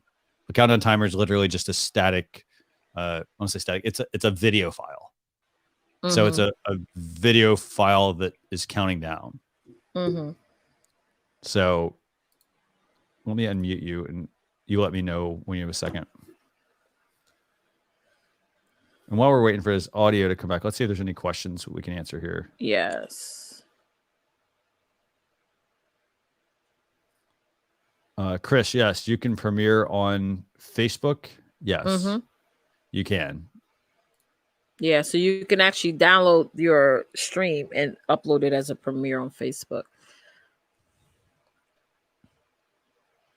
So let's keep going through the comments while we wait for Albert to come up. I think there might be an issue there with something. But yeah, feel free to bring up comments, Leticia. Yes. Okay, so now that came up.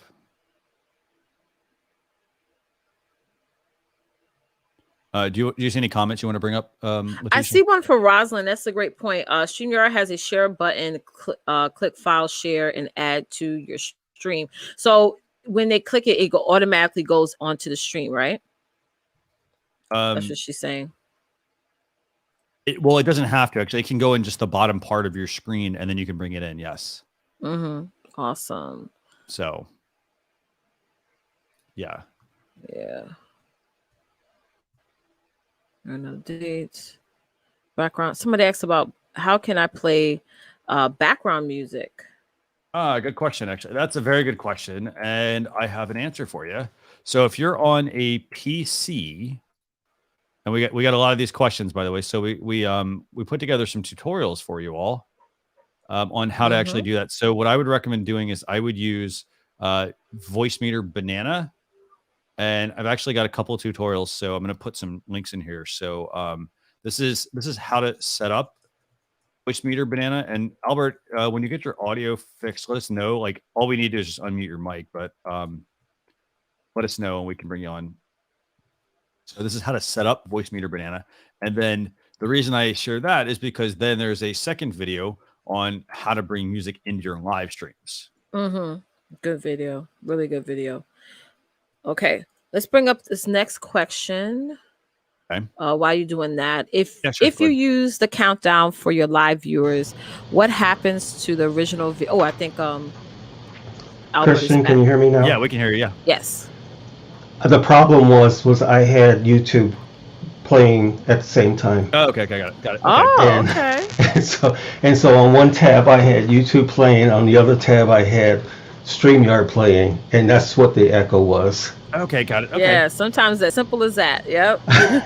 So what was your question? Yeah, what was your question you had for us? So you were asking about a PowerPoint, I think. So the question was your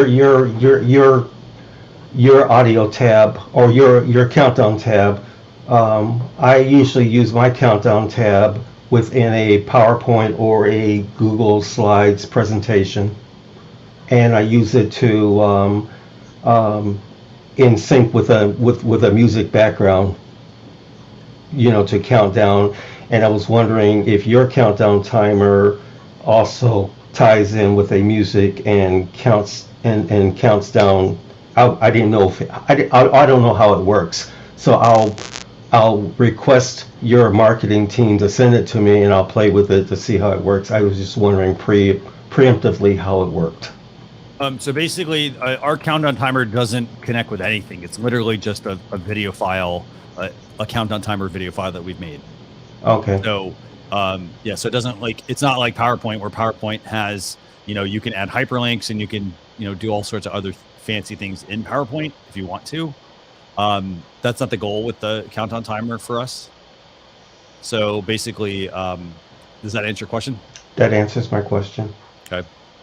And again, thank you for bringing me on. Oh, anytime. If you have a feature request, just let us know. I mean, we're happy to, I can take that down as a feature request. I mean, so just let us know. Yeah. And now that you have me on, I'm like, my mind's going like blank because I have tons of questions for you guys all the time. So I'm good for now. And just we had one question. We actually did one question. So let me find it real quick. So the angles that you have right now, how are you using like OBS for that? What are you doing? No, there's a program that I have called Okay. Okay. Yeah. And okay, I know what you're doing. Yeah. So it's like you're able to basically put one video feed here and then the background is something else. Yeah. yeah. Okay.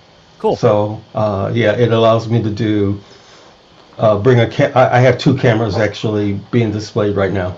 Okay, got it. And, Cool. and so I fool folks at my church all the time with. Okay. Awesome. Okay, Well, thank you. Thanks for joining us. Thank you. Bye. Bye. Okay, so let's go through a couple more questions here. And remember, if you have a feature request, first off, if you have a question, put #ask. If you have a feature request, #feature. And I'm taking notes literally as we're talking about this. So if I stop for a second, it's because I'm over there trying to take some notes. Leticia, what questions do we have? Let's see. So we covered the angles thing. Yeah, go ahead. So BSVP said, if you use the countdown for your live viewers, what happens to the original video when you trim the video on the YouTube to get rid of the timer for your replay viewers? Okay, so you're basically saying you've finished your live stream on YouTube and then you've gone into YouTube and used the edit feature to trim it, right? And that's pretty much most of the trimming you can do on YouTube. So I don't know if YouTube gives you the ability to go back to the original. But for the most part, I mean, if it were me, I would download. I always create a backup of every video I do. So I download the video. So I always have an offline file. I have the original file so that if I ever want to, trim it on YouTube, I trim it on YouTube, and then I have the original if I ever need it again. So, and with YouTube, remember when you do that, remember if you ever want to change the video, they will not. You can't just upload a new video to that specific video that's already there. You have to upload a brand new video. So yeah, but yeah, so you can do your trimming. I don't know exactly what happens if they let you go back to the original. A lot of it, like versioning basically. So I'm not entirely sure on that one. I don't ever really trim my videos. I do all my editing offline. And then for my live streams, I put it up with the countdown timer. That's right. This is a good comment here for those who are watching, feeling overwhelmed. There is a lot to learn with StreamYard. It's an amazing platform. Just to get started, just start first content, and second, name your show, name the concept, figure out the concept of your show. What's the overall goal?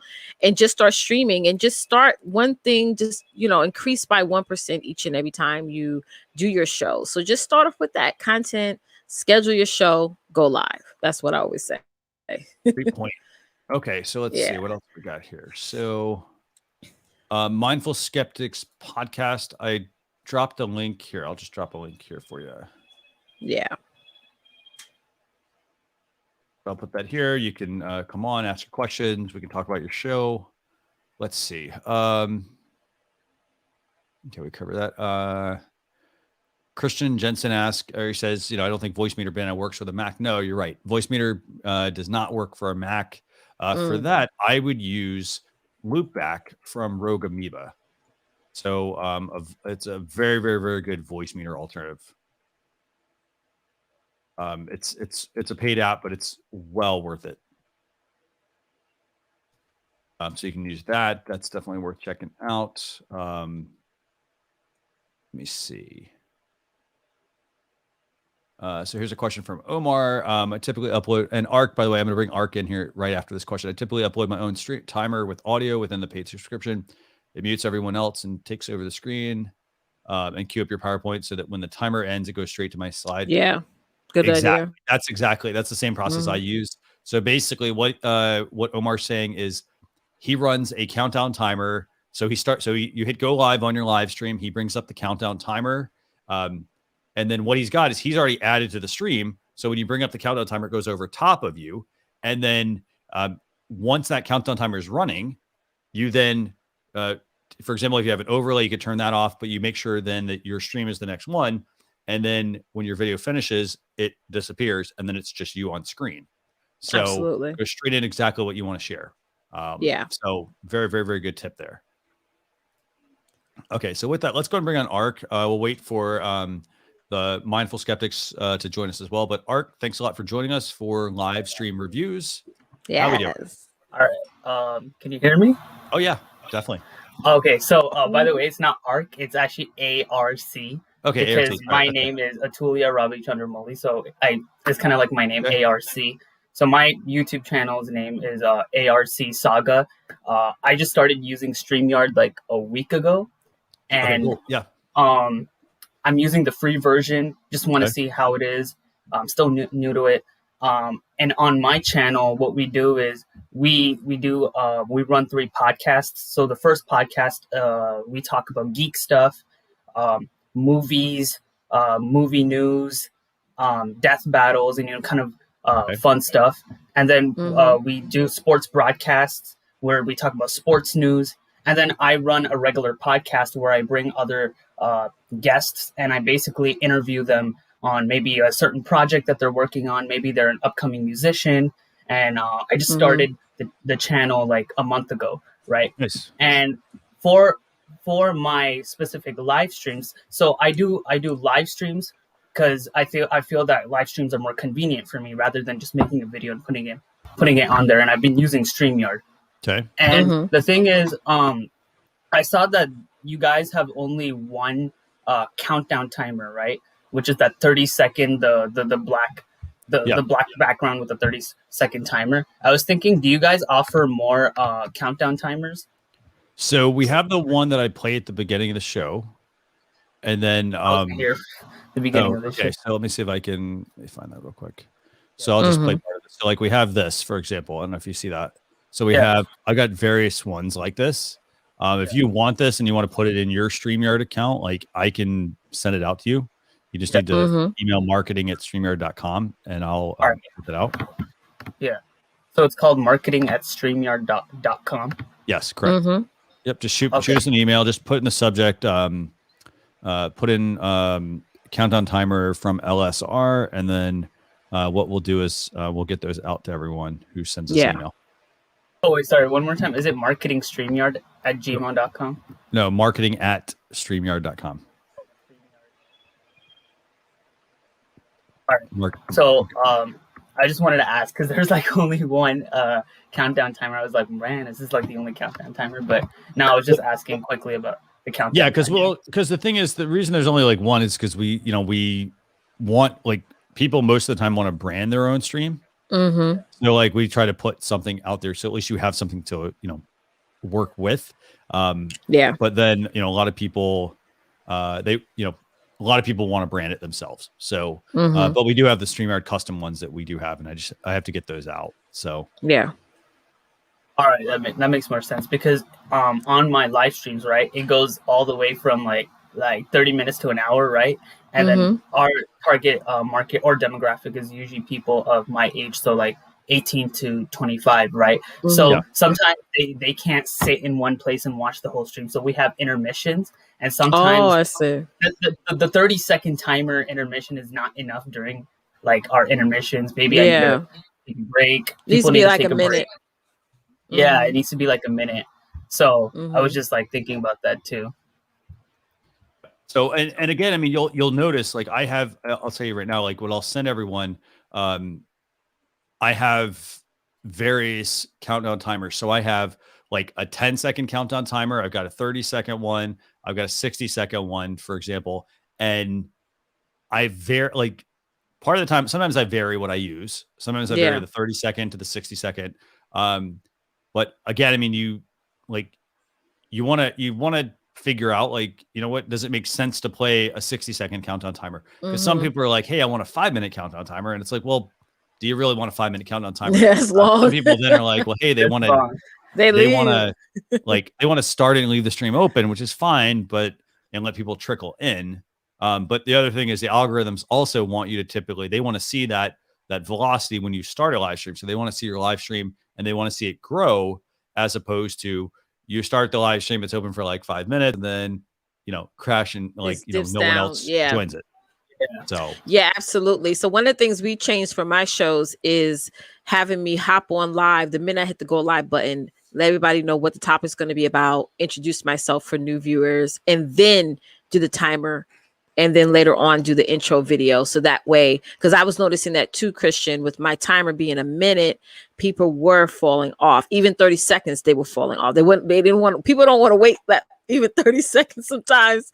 So it's like hopping on live, saying the topic, introducing yourself, and then say, okay, guys, right after this intro, we're going to jump into this interesting, heavy topic. So that's good, just to make sure that people stay on. And that's the overall goal, is to keep. And when Facebook, YouTube sees that people are watching longer, they're going to show your content to more people because they want people to stay on the platform. And then one other quick thing I want to bring up here. So American English guy too says, they never use a countdown timer. They say it's bad for the replay. Yeah. Ads usually last only a few seconds. So here's the thing. I would recommend experimenting with it. Yes, so, play around with it. I play a countdown timer, and it's partly to get myself two subs either way. So I'm going to keep experimenting. I'm only at 72. I'm only at 72 subs either way, so I'm going to keep experimenting with it. Yeah, keep testing. Test it and see what works. I mean, and look, here's the thing. If you're streaming to YouTube, go into YouTube, look at your analytics, and you will see, if you're looking at your videos, you'll see at some point when a video drops off. And then that tells you exactly, I mean, it pretty much just tells you, you know what, if people drop off like 3/4 of the way through, the next video I make, I need to consider trying to potentially shorten it while still providing enough value. That's right. So, data doesn't lie. Data does not lie. No, thanks a lot for joining us, and that's a great question, actually. So that's an amazing question. I had one more quick question. Yeah, sure. So in terms of the whole like marketing aspect of the of my like podcast thing, I try to look at myself more as like not really a podcast, since we cover like geek, sports, and all these like pop culture related topics. I see myself more as an entertainment channel, like influencer. The viewers just come and they just have fun listening to the live stream. And what I do is, before the live stream starts, maybe an hour ahead, we'll post it on our official Instagram page, the Facebook, and I'll post it on my personal Snapchat, right? When I do that, a lot of people see that I'm doing these streams. And then when I start the streams, for some of these streams, I only get around like a few people. And then after the stream is over, like 4 days, and it just jumps to 100 views after.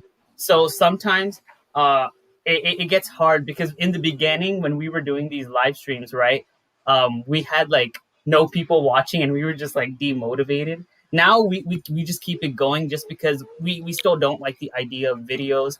And with the live streams, we still get views 4 days after. And we just personally like the live stream, the whole live stream format for our podcasts. But the thing is, in terms of the whole marketing thing, promotion thing, whatever you call it, do you guys have any tips for that? And like, let's say if I don't have a specific guest for my main episodes of the podcast, and let's say they're not able to come and we have to reschedule it next week, right?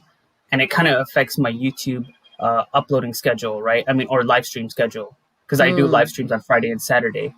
How should I combat with that situation too? And maybe like a few tips on networking, meeting more people related to my genre of stream / content. Maybe I can maybe like, it would help me develop more as a channel, right? So all these beginner tips. Sorry, that was long, but No, it's fine. I'm a super beginner, so I'd say this. I mean, the one thing I would do is, if I'm trying to like get in front, if I'm trying to build like to network with more people, I would go and I would look. So this, a lot of people don't do this. They do their own stuff. They stay in their own lanes. There's nothing wrong with veering outside of your lanes a little bit.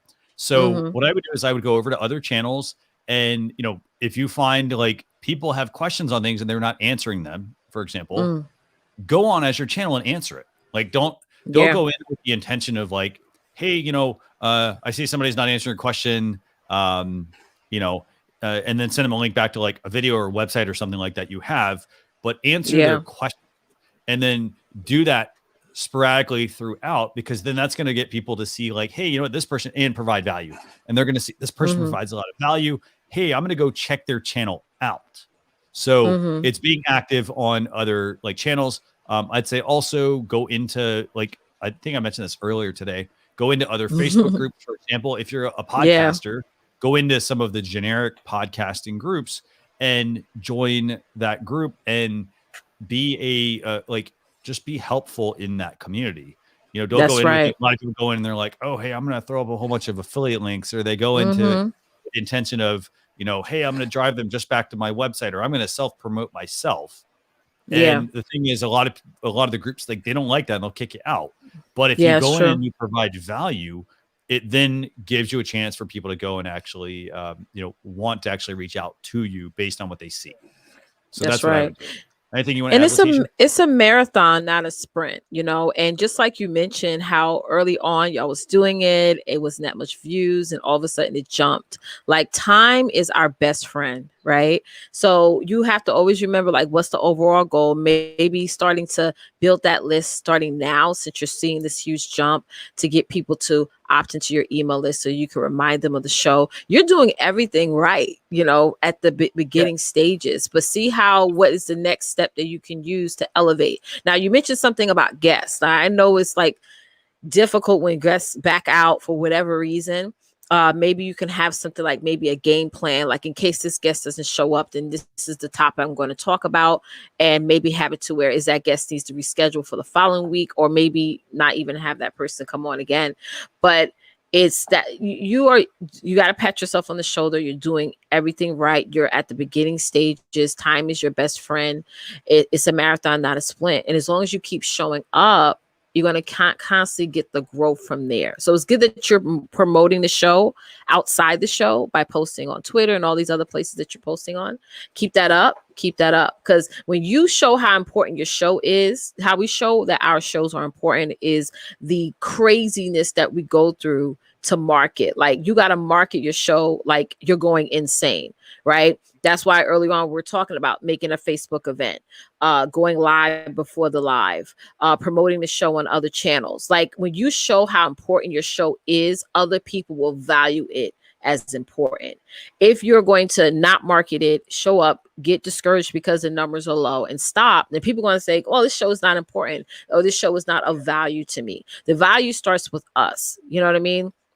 Us getting around and marketing it as much as we can, to the point where there's times where I would, like, even last night I was scheduling out a show and I was like, oh God, should I schedule it in this group?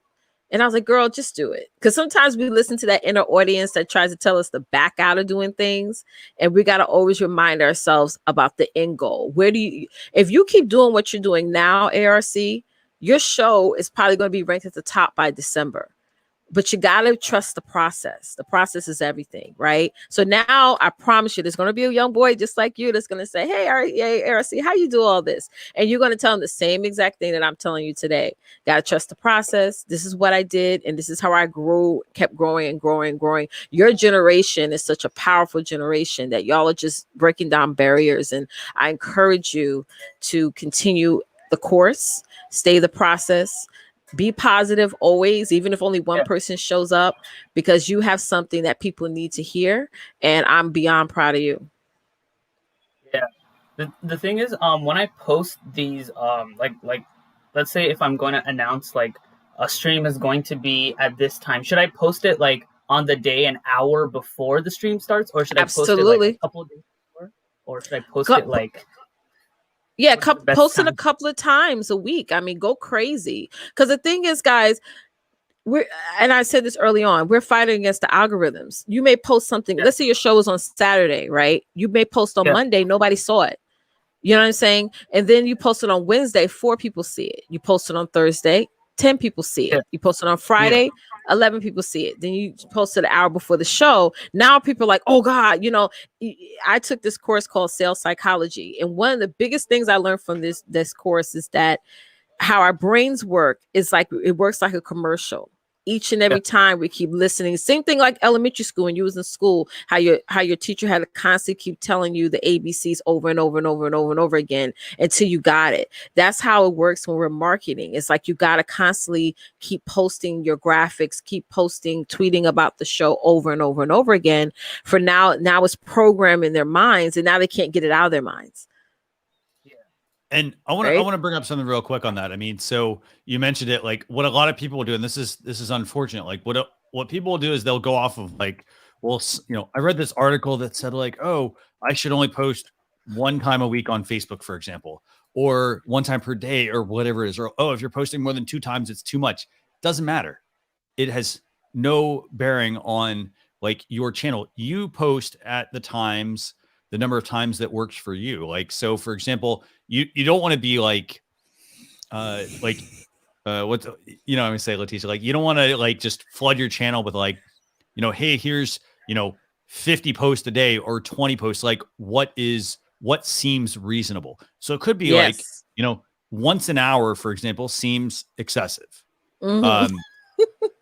So maybe we break it down to like, okay, so if they're, that's 24. Okay. So like, let's say, okay, let's do every 2 hours. Okay. Let's break it down a little bit further. Let's do, every 3 or 4 hours, so that I'm only posting a few times a day. But you don't want to do this. You don't want to post this once and then 4 hours later post the same exact thing and the same thing, the same thing, and the same thing. You need to have some different things in between that. Variations. So like, I post once, maybe the next one is a different variation of it. And then maybe the next one is different. And then maybe I repeat.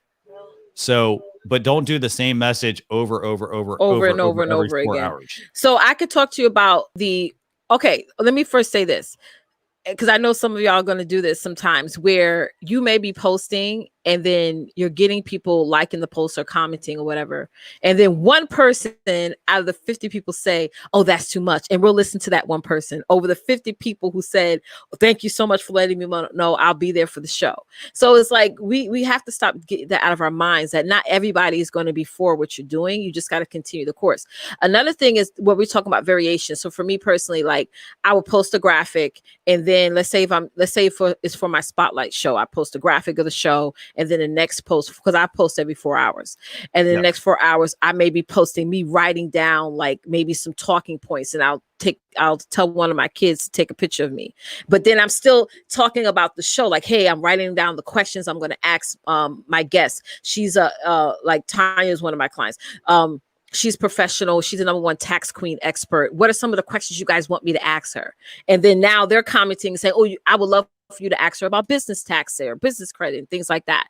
And then the next variation can be being like, when the show comes up, I'll, go like this, with the selfie and take a picture of me on with the screen. Even doing this, I could create this as a picture to post on social media or something like that. So that's the variations of you being just creative with it, and just something as simple as that is not rocket science. You're just promoting the show in various of ways. It's like the Geico commercial. They have different variations of the same product. It's still Geico, whether they're showing what's that animal? I forgot the animal name, or the otter thing. I remember the otter commercial when he was with the pen. That commercial's so funny, but every time I see it, I fell out. But yeah, it's different variations for the same product. So I mean, I think, and by the way, I noticed we got a ton of comments we want to get to here. So I would say this. I mean, the key thing is going to be, if you've ever seen me on my own show, Social Chatter, like we're always talking about testing things. Yes. So, testing doesn't just apply to like testing on social media. It applies to testing on live streaming. So for example, and NLTMW, by the way, makes a really good point here. And I want to find this comment. It was in regards to, let me see. Actually, let me know if you can find it, Leticia. It was about. Yeah, I'm a fish for it. Here we go. I got it. Okay. So NLTMW said, and this is why I said testing is really important. If someone unsubs because of a countdown timer, they probably were not going to be a positive member of your community anyway. So, bam. So what I want to tell you, like when people say like, hey, I want to trim that countdown timer off, for example, test. So use the countdown, like, how long should my countdown timer be? Should it be 5 minutes? Should it be 60 minutes or 60 seconds? Sorry. Ooh, hopefully it's not 60 minutes. 5 minutes. Should it be 60 seconds? Should it be 30 seconds? test it out. So run it during the show. You can also like you need to also feel out things as well yourself. So you need to trust yourself. And what I mean by that is like, hey, if you run a 5-minute countdown timer and you're like, you know what, I'm bored, chances are your audience is going to be bored as well, right? You want to start and have energy, right? You want people to stick around and, join your stream, for example, and talk to you and all that other stuff. So I'd recommend making sure you test things quite a bit. Yeah. And it's like, I think a lot of the stuff with the timers and the intros is really us looking at other people's channels or shows and saying, oh, they have this, so I want it too. We got to remember if it doesn't fall in line with the aesthetic of your show, then you don't need to include that in there. So there's times why I don't use a timer. There's times why I won't even post the intro, because I think all that is really more reference to make me feel comfortable versus the audience. People show up for you to see your face, ARC, to see that charismaticness and share your content. The timers and the intros and all this stuff, that's the outer layer. To me personally, I would invest more time in sound and visibility versus in marketing the show versus anything else first as like a baseline, and then work my way up from there. Because I'm like the OG of live streaming. I started out when we didn't have all this stuff. All I had was my cell phone, and that's it. So I think for us who started in the beginning stages, we understand the foundational stuff. Now for the new generation coming out, or the people who are just starting going live, they think they need all these things. And when we say you don't, focus on your content, focus on the overall experience that you want to provide to your audience, because those are the things that they remember. You know what I'm saying? When somebody tells me, Leticia, I didn't commit suicide because I watched your show and you really brought me out of it, that's what I live for. You know what I'm saying? So it's like, go get to the basics and the foundation in the heart of your show, and all this other stuff will come to play. You may have people that will reach out to you and say, hey, I saw your show, I would love to do something for you for free, or like an intro or something like that, because they love your content, right? So build that community first. Do you have a Facebook group for this? No, we don't have a Facebook group. We have only an official Instagram page, and we have an official Facebook. So we do have an official Facebook. We don't have a group, though. It's not a group. Get that group going. Let them join that. Let them start to get in there. Maybe you can share some exclusive stuff with them, like maybe after show or something like that. Start that group today after this broadcast. Make a Facebook group. Yeah, call it the same name as your show. Go ahead, Christian. I was just gonna say, feel free to also like join us in the StreamYard Facebook group, ARC. We'd love to have you there, because then here's the thing: you can join there, and you're gonna get. I'm very active in there, but you're gonna get a lot of people that are very active in there as well, and they're not just answering StreamYard questions. We're answering audio questions, video questions. We want the questions from people that like, hey, how do I get more people to tune into my live, for example? Or I'm running into like I see there's a question here about someone asking, how do I survey my audience on my live stream? So we want those kinds of questions. So I'd recommend joining our Facebook group as well. That would be would love to have you there. So all right. Awesome. I think I was on here for too long. So no. Yeah. So I'll email the marketing at StreamYard.com for the timer. So exactly. I'll do that. Yes. Yeah. Thank you so much. All right. Okay, we'll see you. Okay, right, bye. See ya. Thanks, bye. I like him. Very cool. Very cool. Very Yes, nice. definitely. Brent, I'm going to bring you on here and just give me a couple minutes. I got a ton of comments I want to just kind of shoot right through. Brett the does guy. That work for you, Brent? Give me a thumbs up if that's good, Brent. You good? Okay, cool. Very cool. So I'm going to go all the way back to about 1:30, actually, Leticia. We got quite a few questions here, actually. That 1:30. Let's do it. Yeah. Okay. So, so Shannon asked, why do I get more views by Facebook than I do on StreamYard? Actually, that has nothing to do with StreamYard. The view count, that shows up in StreamYard is from all the destinations you have connected. Yes. So, for example, on Facebook, they may be showing you reach.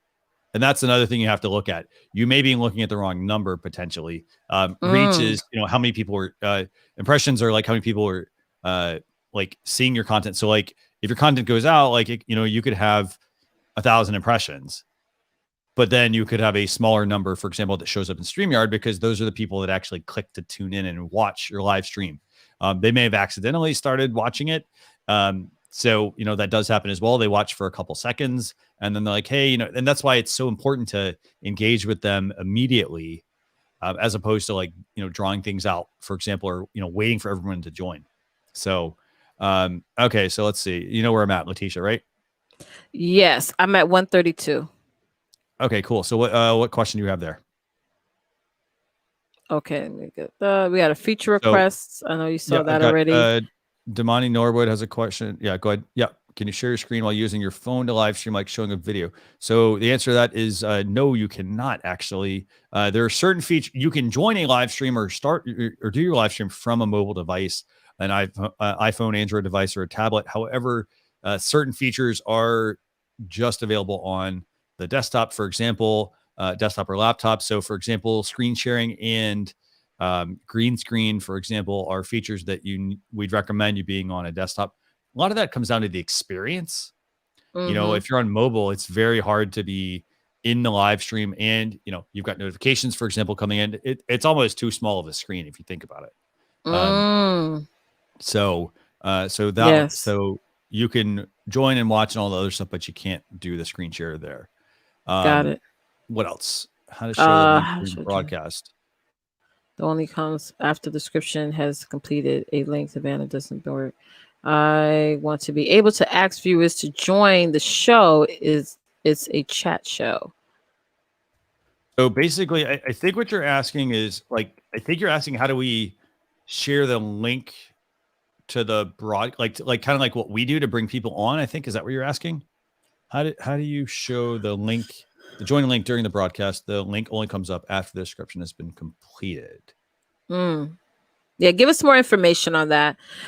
Erica Live, Coach Erica, how do I add a survey on my live stream?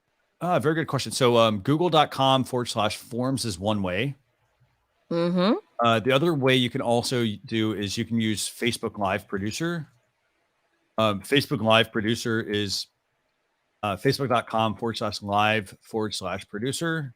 So I'll put a couple links here. So it's google.com/forms, or Facebook has their live producer. So for example, if you're streaming to Facebook, you have to do it in Facebook. You have to go over because there actually are some features in Facebook Live Producer that they only make available inside of Facebook. They don't give anyone else access to it. So you can go in there as well.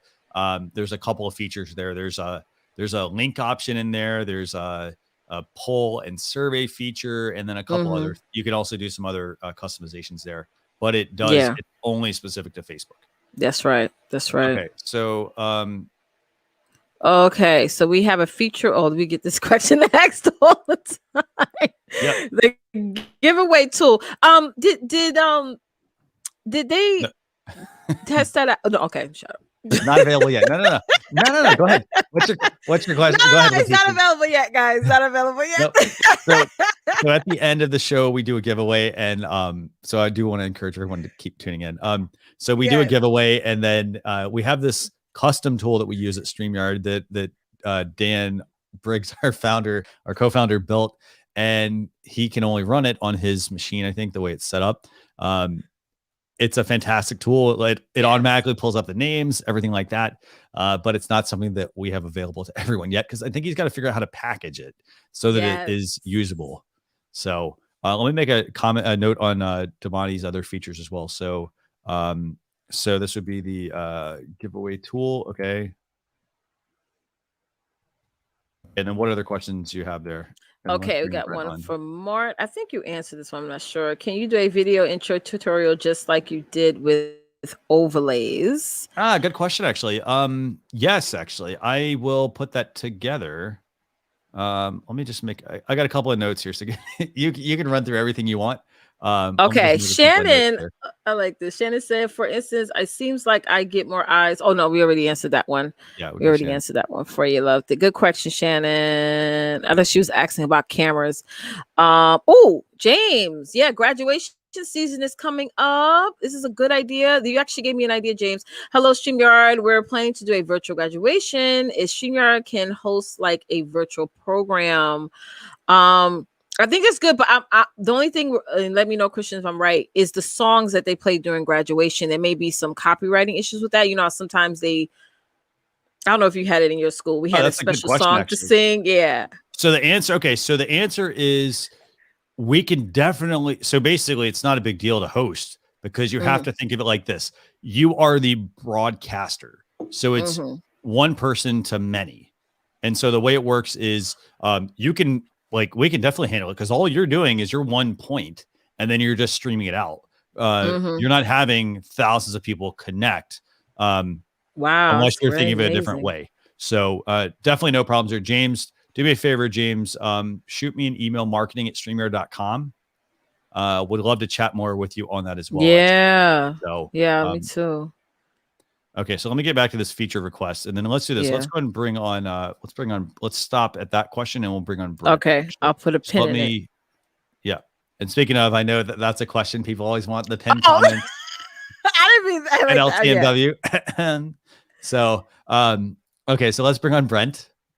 Yes. So, Leticia, go ahead and bring on Brent. Brent, this guy. Brent, thanks a lot for joining us. How we doing?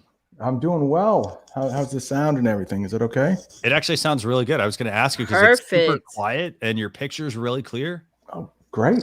Great.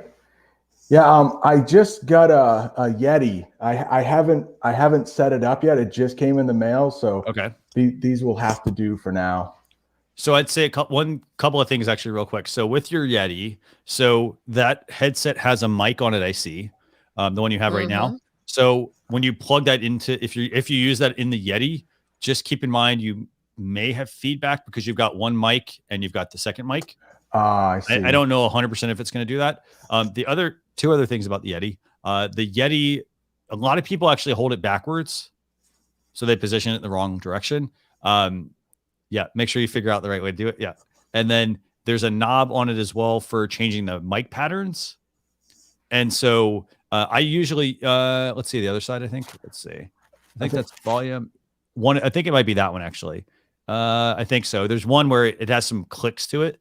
And so there's one that's shaped like a bean. Yeah. And so you want to make sure you use the right pattern. And I say that because, and there's a great booklet, I think, in the box. Yeah, exactly. So the reason I say that is because some of them, like people will put it on their desk and it's set to the wrong mode and it's capturing everything around them. And then other people will use it. And sorry, you guys can't see that. I was doing this. I was like, first off, there's a bean shaped mode. Use that for conversation, I think. And then also make sure, because some people, they'll set it and the mic will be, the omnidirectional pattern. So it's capturing all around the microphone. And you'll hear like, if you're typing on your desk and you got something else that has a fan on over here and something else over here, and it would pick all that stuff up. So make sure you adjust that. Yes, sir. So what questions do you have, by the way? I don't have too many questions. I just wanted to come on here and say that I live stream a couple times a week. And I have been using StreamYard for about 2 months and I love it. I have an English channel on YouTube where I teach people English, but I'm also a classroom teacher. And I've been using StreamYard for my classroom because when I am teaching my students how to read, I can have the article and myself on the screen at the same time. Okay. Yeah, it's awesome. And I won a mug from StreamYard, I think on the Monday live stream. So that should be coming in the mail soon too. Awesome. Yeah, I can't wait to, like, when you get that, I got to say, because I got one when I first got the mug, I was like, this is actually a really awesome mug, because I went to put all my, went to put like water in it. I was like, it's huge. So it looks awesome. But yes, congrats on that, by the way. Actually. Yeah, thank you. Congrats on your live stream. Yeah, thank you very much. Yes. So do you have any specific questions we can answer? Maybe I can make one up. No, I just love all the features. I'm learning how to use the overlays. I use I think it's Adobe Spark maybe to put the overlays and display information. So I just wanted to come on here and say how much I loved it. No, it's so user friendly that once you start using it for just a couple days and learning how, like when you're live, getting, okay, I need the banners, I need to, that that takes a little getting used to, but yeah, I really love it. And since I do have a channel where people are learning English, it's great that I can display the question at the same time, so people can read it. And I think it just helps people follow along with the live stream a lot better. So awesome. Yes, Fantastic. yes. Yeah. I'm paying by the month now. Yeah. But I think I'm going to switch to the year because it's such a great value. Annual. Yeah. And I think you get a Fantastic. discount if you do the annual.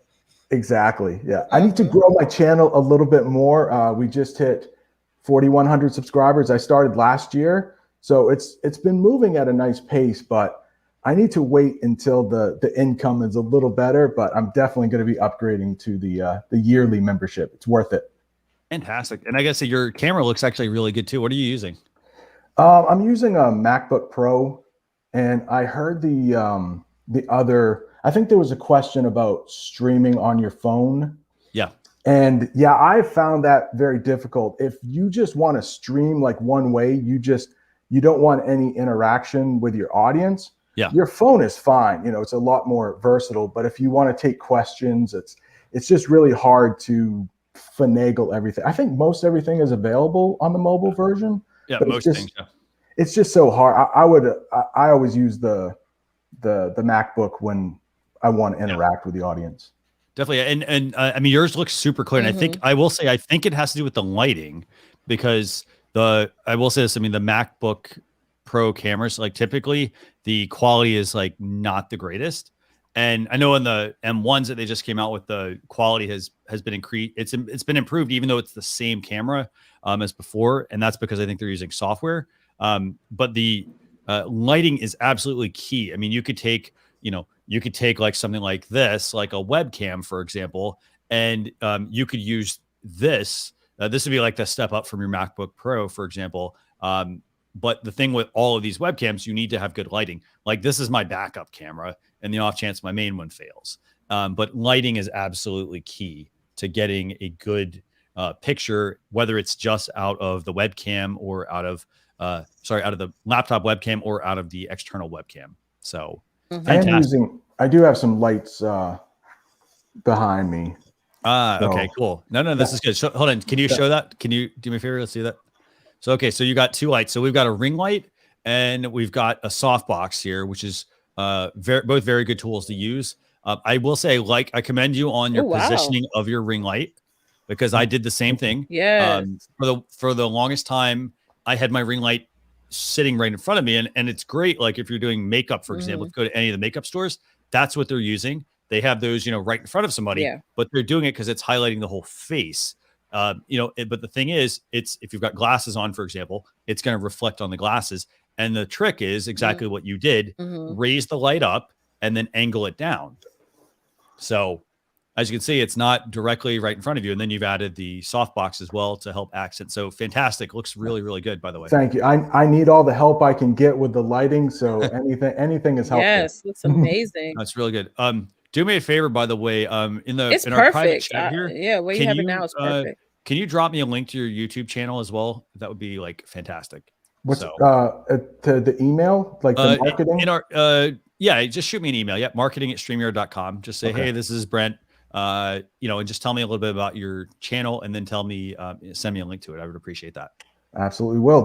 That's the same email address I emailed for my mug. So I think I have it. Yep. And just say, hey, I touched base with Christian or something like that. So absolutely awesome. will. Thank you so much. Yeah. Thanks for having me on. This was great. Anytime. Okay. Good luck with your stream. Thank you so much. Okay. Bye. See ya. Awesome. I got to say, his lights look fantastic. What do you think, Leticia? Yes. And I think Leticia's great. Yeah. So let's do this. I got to go through a couple more questions here. Tamika, I see Tamika just joined as well. And so let's pick up with some of the questions, Leticia. Can you see me? Yep, I can. Yep, you're here. Okay, I just kind of got out for a second. Okay, we have some questions that came up. Rosalind said, I'm at 145, just so you know. Sure. Great suggestion, Perfect. Leticia. I'm definitely going to try to jump on first and introduce the intro, but have I already trained folks to come late after all my intros? Well, you could untrain them now. You know what I mean? You can always, you're the host of the show, and people will follow the flow that you position for them. And it's like now you're creating that little differentiation to get more people staying on the show. You want to keep the purpose is you want to keep people watching your shows. That's the overall purpose. Mm-hmm. Fantastic. And staying on the whole time. We got a couple more people that join us. We got Tamika, we got USA Live Stream, we got Ricky as well. So we got Slim Animator here joining us from France, actually. Fantastic. Mm-hmm. Awesome. Okay, so let's see. Let's go through a couple of these. Okay, so IKIR said, is there a way to have the last person to join the studio to be displayed on guest layout and not solo layout? So are you asking, I'm going to go ahead and bring Tamika. Tamika, I'm going to bring you on real quick. I'm going to just demo this real quick. And then we'll stop there actually. And then we'll go into questions. Okay. So I'm going to bring on Tamika here. So I'm wondering, is this what you're referring to? I'll unmute you in a second. So is this what you're referring to? Was that IKIR to have them join on guest layout and not solo? I'm not sure. I'm not following what you're looking to do there. I know, like, for example, for Tamika, I can now solo her. I can now also do, I'm going to switch some of these views. So like I can solo myself. I can have all three of us up here. I can move us all around just like this. And this is just by just dragging the view around. I can zoom out to this one and then just drag every person around. This is all from my dashboard. We can also then do this. Oops, sorry for that, Leticia. We can also switch to this view. So for example, we can do this where it's Tamika and then Leticia and I on the side here. Yes. We can, let's see what else we have here. We've got this view as well. Again, this if you're doing like a screen share, this one's off to the side, and then we can solo something. But I'm not sure if that's the question you're asking. But if it's not, let me know. More than happy to answer it. So Tamika, I'm going to unmute you or request to unmute you, and then tell us who you are and what your question is. Hi, I am Tamika Reed. I am, and somebody's in the kitchen right now, so sorry for the background noise. No worries. I am a founder of Women in Linux, and basically, we talk about getting into tech from an infrastructure perspective. We're just now really starting to get back into growing our YouTube channel. I posted in the comments that we finally got our 1,000 mark, but now we need to go to the next level to get more subscribers as well and get our viewing time up. So I've been coming up with some different scenarios, but really I think the viewership I can handle in terms of, shortening the time and so forth and so on. So I think I can handle that part. I'm just wondering how do we get more people driven to the channel, I should say. So what kind of videos, any ideas? No, it's a very good question. Okay, so we're looking at how do we drive more people to a channel on Women in Linux, right? Right. So walk me through, I guess, on the channel. What do you talk about? What's your live stream about? And then so it's twofold. Our live stream that we do, we just started. We're on our 9th episode. It's called Tech, Stocks, and Jobs, where we look at the different tech, the different SPACs and the different stocks, and then we dive into the technology in terms of what kind of jobs do they have, and then also what do you need to have those jobs. And so I also teach during the week, and on that Wednesday we record our meetups and then we post our meetups to that as well too. Cool, very cool. So when you say stocks, are you talking finance? Like, are you talking about, like, for example, let's say it's AMD and you're like, hey, we talk about AMD, we talk about what it takes to get a job there, and then we talk about their okay, cool. So it's literally going to their website, looking to see, well, what moved AMD for the past 6 months? What are they doing? Then going over to their actual latest and greatest news, and then going into their careers and saying, okay, well, what careers do you have You know, is it a quality assurance, or you're an embedded engineer, or you're a Linux engineer? And then breaking down those jobs in terms of, well, what skill sets do you need? Where can people find those skill sets for free? Who has, you know, what college could you go to if you wanted to be a computer engineer, and so forth. So breaking down making the connection between stocks and making your money in tech, and then also taking your money out of that and reinvesting it into other things that you may want to do. Very cool. Leticia, do you have anything you want to add here? Okay, so you saying you have 1,000 subs on YouTube? That's or altogether. Okay, so on YouTube. Okay, so now the purpose for you now is to get monetized and all that stuff, right? Correct. Okay, so my strategy, this is just my personal opinion, is to focus on the people who are subscribed, the people who do show up, is getting them on your list to keep them coming back and watching. Because correct me if I'm wrong, Christian, to get monetized, you have to have a certain amount of watch hours or minutes. You need two things. You need 1,000 subs, and you need 4,000 hours of consecutive watch time. Right. And what that is, it's a rolling amount of time. So you could get like, because I had this happen. I was like, I think 10 or 20 hours away, and I was like, great. And then all of a sudden, like the next month rolled over, and it was a bad month, you know, within that 12 months. And it was like, oh, wait, now I have like 300, a whole bunch of hours. So you are going to want them to like tune in. So one thing I would say for something like that, to focus on that is, how long is your show? So I've been trying to keep it around about 45 minutes to an hour on that show. Cool. Okay. So that's the first thing I would do. Now, the next thing I would do with that is, I would make sure that every single one of your streams, and a lot of people don't do this, they just go live on YouTube. You have to, once you schedule your YouTube live, you need to go into your YouTube channel and you need to optimize the live stream. Okay. And you need to pick a keyword or a set of keywords, and you're going to put in, so like, for example, okay, like, let me see if I can, I'll pull one up here that go ahead. Yeah, go ahead. Yeah, we have three, the top three that we posted on there are techs, stocks, and jobs. Those are the top three. I didn't add Linux because Linux wasn't like one of the top streams, but we could add it. I guess every hashtag counts. Okay, so here's what I'm going to pull up your channel. Let's see. Let me go ahead and do this. I'm going to pull up your I'll pull up your YouTube channel, and I'm going to talk about it from the angle of live streaming. I will give you some I'll just preface this. So I will talk about it from the perspective of live streaming. However, also keep in mind that for YouTube, we do have a YouTube channel reviews that Daniel Batal and Dee Neman do every, I think it's like second. I think it's the second. They did one last week, right? Yeah. I think it's the second Saturday of every month. They do a specific YouTube channel review. So I'm going to do and they're very good at what they do. So I'll bring yours up, but I wanted you to know about that. So, this is your channel. This is Women in Linux. Okay. So, Women in Linux nonprofit. Okay, great. Linux centric tech careers. Okay. So you got your 1,000 subs, you got 105 videos, and obviously you got your live streams. Okay. So I'm going to do just a quick look at your videos. I'm going to go ahead and mute that. Okay, cool. So you're doing some good stuff. This is good. Okay. So you're getting some views actually, which is really good. I want to commend you on that. Thank you. So you've got the shelves. Great. Fantastic.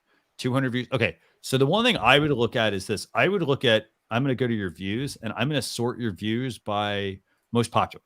That's older content. It doesn't matter. It doesn't matter if it's old.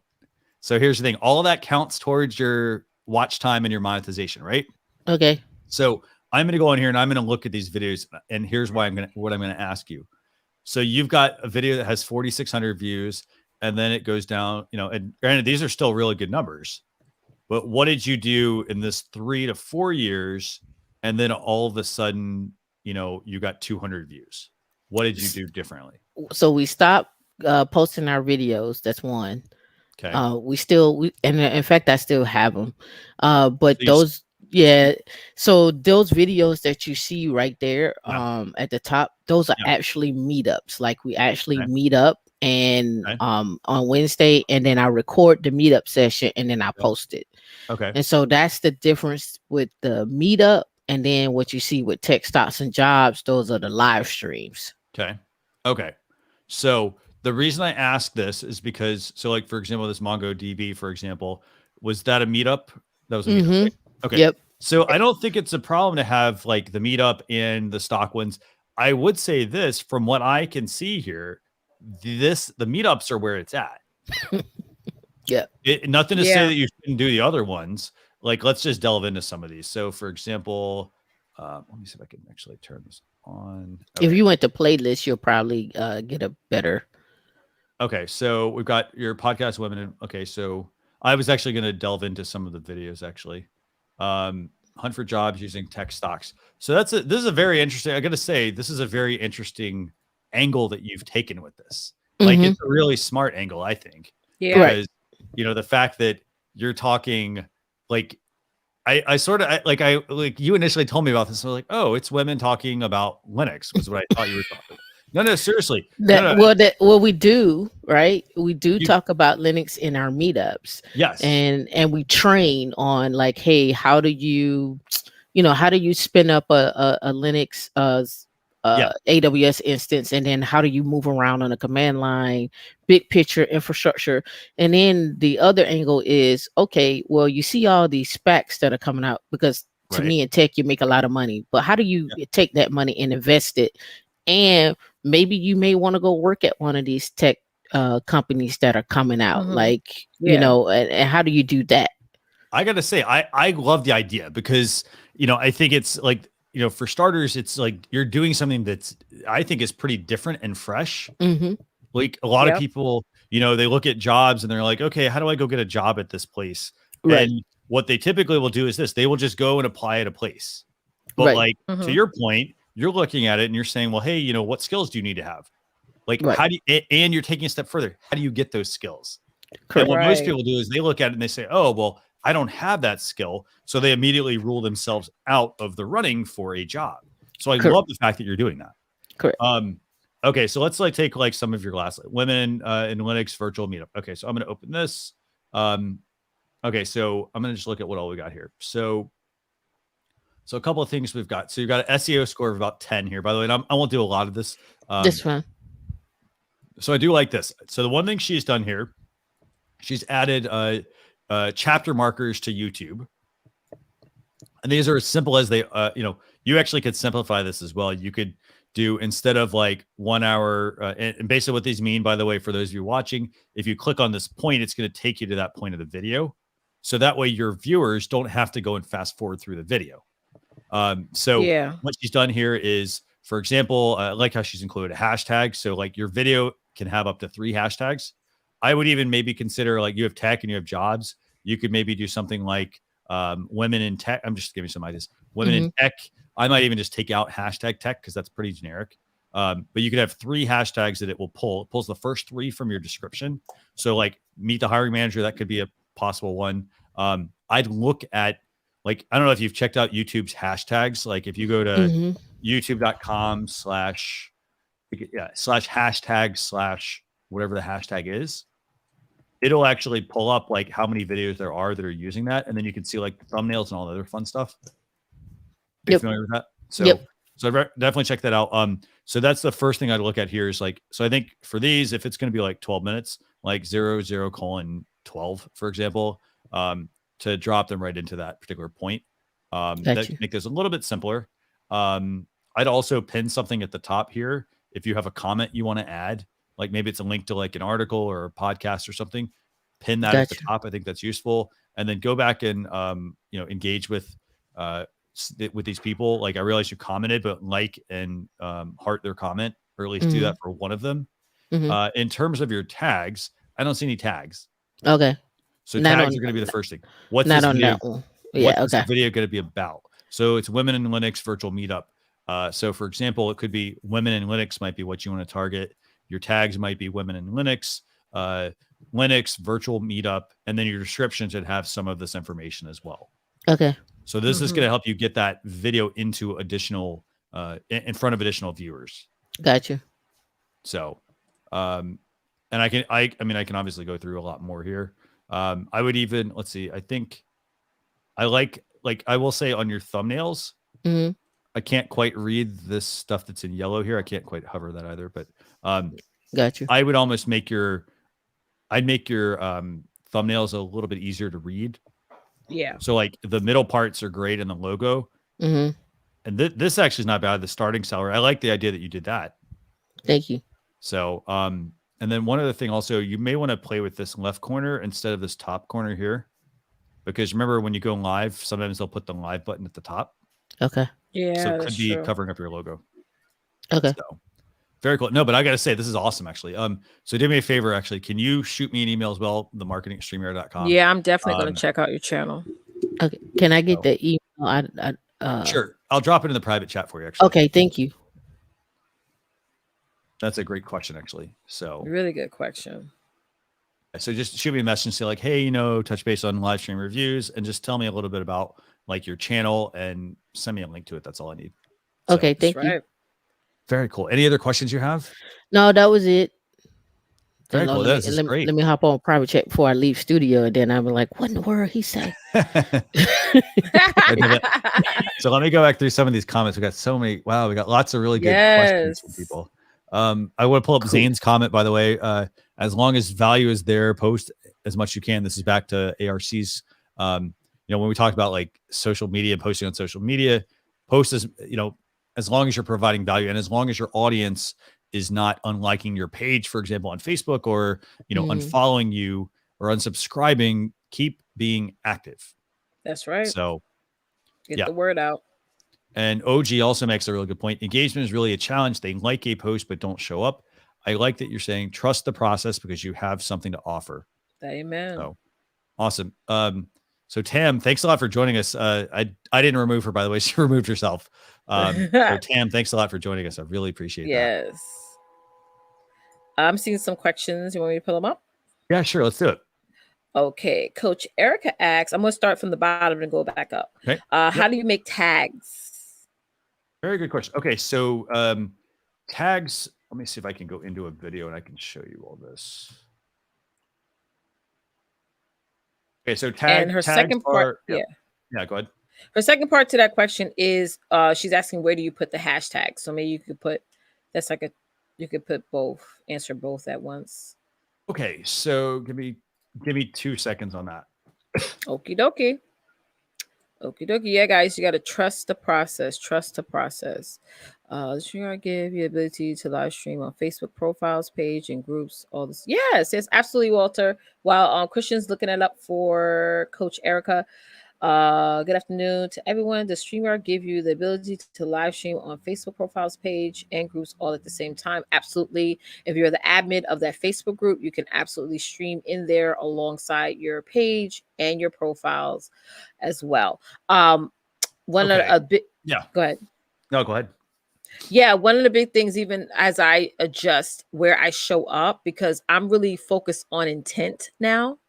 And I wish I did this early on when I started StreamYard, but it's really about where do you want the focus to be? Do you want the focus to be more to your channel, more to your group, more to your page? So really, I've gotten out of showing up live more on I don't show up live so much on my personal profile.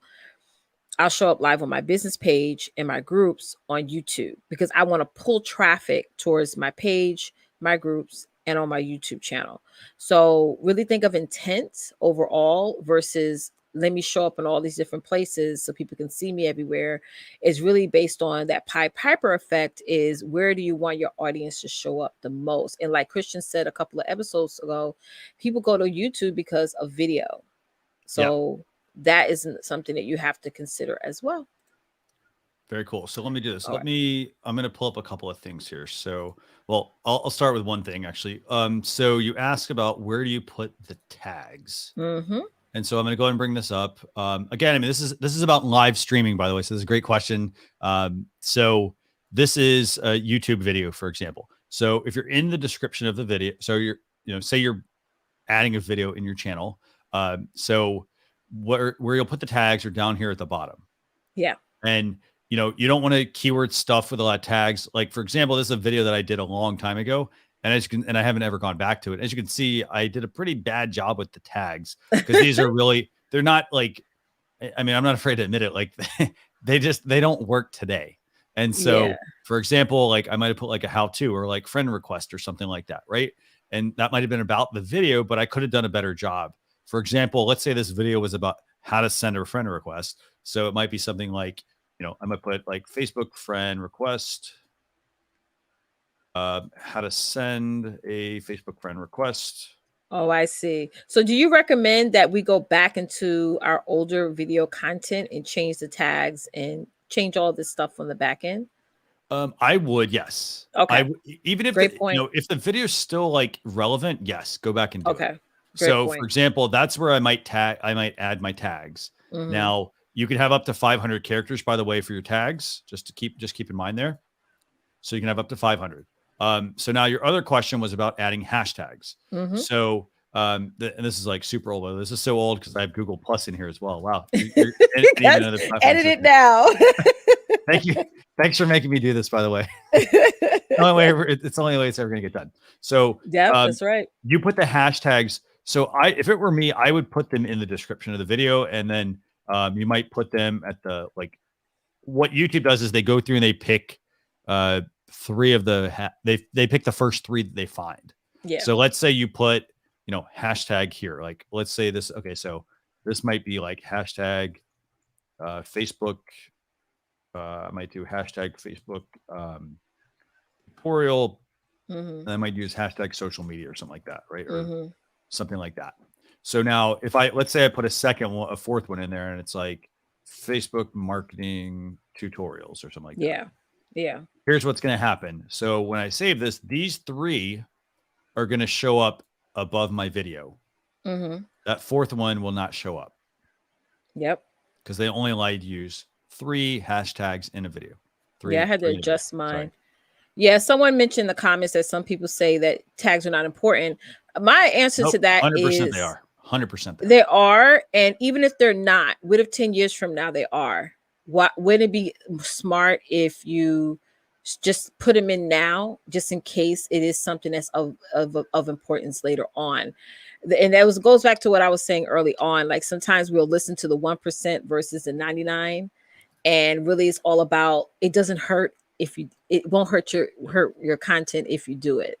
Right. You know what I'm saying? It's actually adding on to that and getting more people to find you. So and to that point, here's the thing, like, you're right. Like maybe YouTube doesn't, maybe they don't place an emphasis on a tag as much anymore. And I know you're going to say, well, hey, I go and watch videos and they don't have any tags. And that's very possible as well. Right.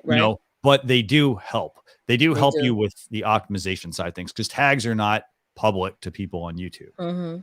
So YouTube uses your title, your description, the chapter markers, the tags. They use all that stuff to potentially know what your video is about. So you are putting it in there to tell YouTube what it's about. Exactly. And even preparing yourself as well. That's important because you don't want to say years down the line, like, oh God, I wish I had done that. But back 10 years ago, it wasn't that important, but now it is. But prepare yourself for, in case that does come up, in case it is important. Because I'm gonna be honest, when I first started my channel, I wasn't doing all this stuff that Christian's talking about. So now I have to go back in or have one of my ladies do it to do all my tags and my hashtag and change up my titles. And, you don't want to walk in with a laundry list of mess. Yep. At all. So let's do like, we got quite a few comments. Let's go through like 7 of these and then I'm going to bring on Ricky here. All right. Okay. So, okay. So I've got Omar here, I think. Let me see. And if I've covered any of these, let me know. I was just considering going live on Facebook and YouTube. When I checked out the YouTube feed, the Facebook Live is behind. How much time should we anticipate between comments? So there's typically, and this is there's always going to be a little bit of lag. And it depends on internet, depends on all sorts of things. I mean, they have to, it's like, I mean, honestly, even TV that you see on your television is something that has lag. Yeah. So, there's various, like, there's things that they incorporate to make that. So it's not real time for the most part. So here's what I do. I figured out that for me, there's about 15 to 18 seconds of lag. So what I do is I stay in my StreamYard studio, but, and I'm not saying this is a StreamYard thing. I'm saying like I stay in StreamYard the whole time. So I know that there's about a 15 to 18 second lag on my end based on my internet. So what I will do is, for example, before I start my live stream, before I start my intro video, I wait 15 to 18 seconds and then start my intro video so that it doesn't get chopped off on the other platforms. Because that can happen. Some people, they start it and they're like, go live. And they're like, play that intro video. And then they get it cut off. So that's what I typically do. But you are going to want to experiment a little bit with it. So like, run a show, see how it works, and then go and look at your channels and see if there's any changes there. Absolutely. Okay, so let's see. So Eddie has a question about feedback, audio feedback when he talks at the same time. What can you do to avoid the feedback? So the first thing I would recommend doing is wearing headphones. Everybody should be wearing headphones. So for example, Leticia's got headphones. I got headphones on as well. So if somebody's not wearing headphones, here's what's going to happen. So if I've got my mic on my computer, for example, or it is my computer for the audio and I don't have headphones on, I'm talking and then it's coming back out. So it's creating that feedback loop. What you can do is you can go into settings and you can go to audio and there's an echo cancellation option there. So you can go in and you can make adjustment there and that can help potentially with that. But the key thing I'd say is everybody should wear headphones. Everyone. Yeah. Make that a requirement to see if you're having a guest. Let's see. So we did that question. Let me see. Did Michael Daniels, by the way, mentioned this goes back to when we had we're talking with about music earlier. Or sorry, hold on. Sorry, this was not the music one. This was actually about live streaming graduation, for example. Be careful. Oh, yes, that's important. Be sure to have the content from all the parents and students to video them. Consent. So sorry, consent. Thanks for it says to have content that yes. Yeah, I know. That's yes. So we want to make sure that you have their consent. And that's typically, it's a form, I think, for the most part, you can just print out and get them to sign. Yeah. And make sure you're allowed to do it with the school, because even for graduations, they'll have the graduates sign a consent early on that this is going to be filmed, but you still want to have that permission and consent from the actual school, because they're the one that's hosting the actual physical graduation or event, if it's an event. Yeah. So entrepreneur lifestyle is asking, do you recommend a specific type of camera mic to use with streaming? Been using it for 2 years and I'm finally monetizing. So congrats on the monetizing piece. And she had another question to that too. I want to go to that after we answer this one. Perfect. Yeah. So so the mic, I'd say, okay, so the built-in laptop webcam, that's a good place to start. I think the next level would be two things. So for example, you can use, and I'm going to throw out some pricing here as well. So this is an external webcam. This is a Logitech Brio. This is a newer webcam, actually. You can buy the C920. That's going to cost you about $60, and it's an older webcam. It's a decent webcam. It's what a number of people use it, but this one can do up to 4K as well. It's not to say you're going to use 4K to stream, but you could use 4K, for example, if you're going to be producing the videos yourself, like doing maybe a tutorial or something like that. So I'd recommend checking out that. That's a webcam. That's the Logitech Brio. However, there's another one. You can check out Irian Cam. So if you have like an iPhone or a smartphone laying around, you can check out, I think it's Irian.com. Yeah, Irian.com. That's one option. And then the other option you can use is it's called Re-Incubate Camo. And it's a way to use your smartphone as a webcam. And so the price difference here is the Logitech C920 is about $60 to $80 probably. The Brio is probably 150 is 150 to 200. The Re-Incubate Camo is I think it's $80 a year, and it lets you use your smartphone as a webcam. And the smartphone cameras are pretty fantastic. Yeah. So I would definitely start there. And then from a mic standpoint, a lot of people get the Blue Yeti. I typically go with, I've got a Shure SM7B. I know Leticia, you've got a different mic as well. You're using DSC HLZY. and then the other one that we always recommend is the Samson Q2U or the ATR 2100. And the reason we recommend that one is because it's about $70 to $100, and it has a really cool feature, and it's the fact that it has USB and XLR. It's, it has a little stand with it. It's more of the handheld microphone like you see, but the stand is there. But it has XLR and USB, and the benefit to that is you can plug it directly into a laptop to start, and then if you want to graduate to a mixer, you have a mic you can use with an XLR connection. Right. So definitely check that one out. By the way, USA live stream, if you want to join us back again, let us know. I saw you just dropped out. Let us know. We're happy to bring you on. Okay, so let's see. What's the other question? Her second half to her question is she about getting enough comments, likes, and any suggestions on that. Yeah, go ahead. You have feedback? Yeah, I have to say, definitely. Are you? We need to know more details on this first. Are you promoting the show? Number one, in advance. Are you building a list so that way when you're about to go live, you can get people to watch and also check out the replay? So come on panel and let us know, what are you currently doing now, and that way we can, direct you in the right direction. And if you want to drop the link, by the way, feel free to put that in. That would be great. Awesome. Will do. Very cool. And then Jewel makes a really good feature request, actually. Find her comment. It's weird I can't tag her for some reason. But Jewel makes a comment about, let me find this. So Jewel says, having a guest trademark attorney to come on and address music media segments and ownership rights. Oh, very good idea, actually. That would be amazing.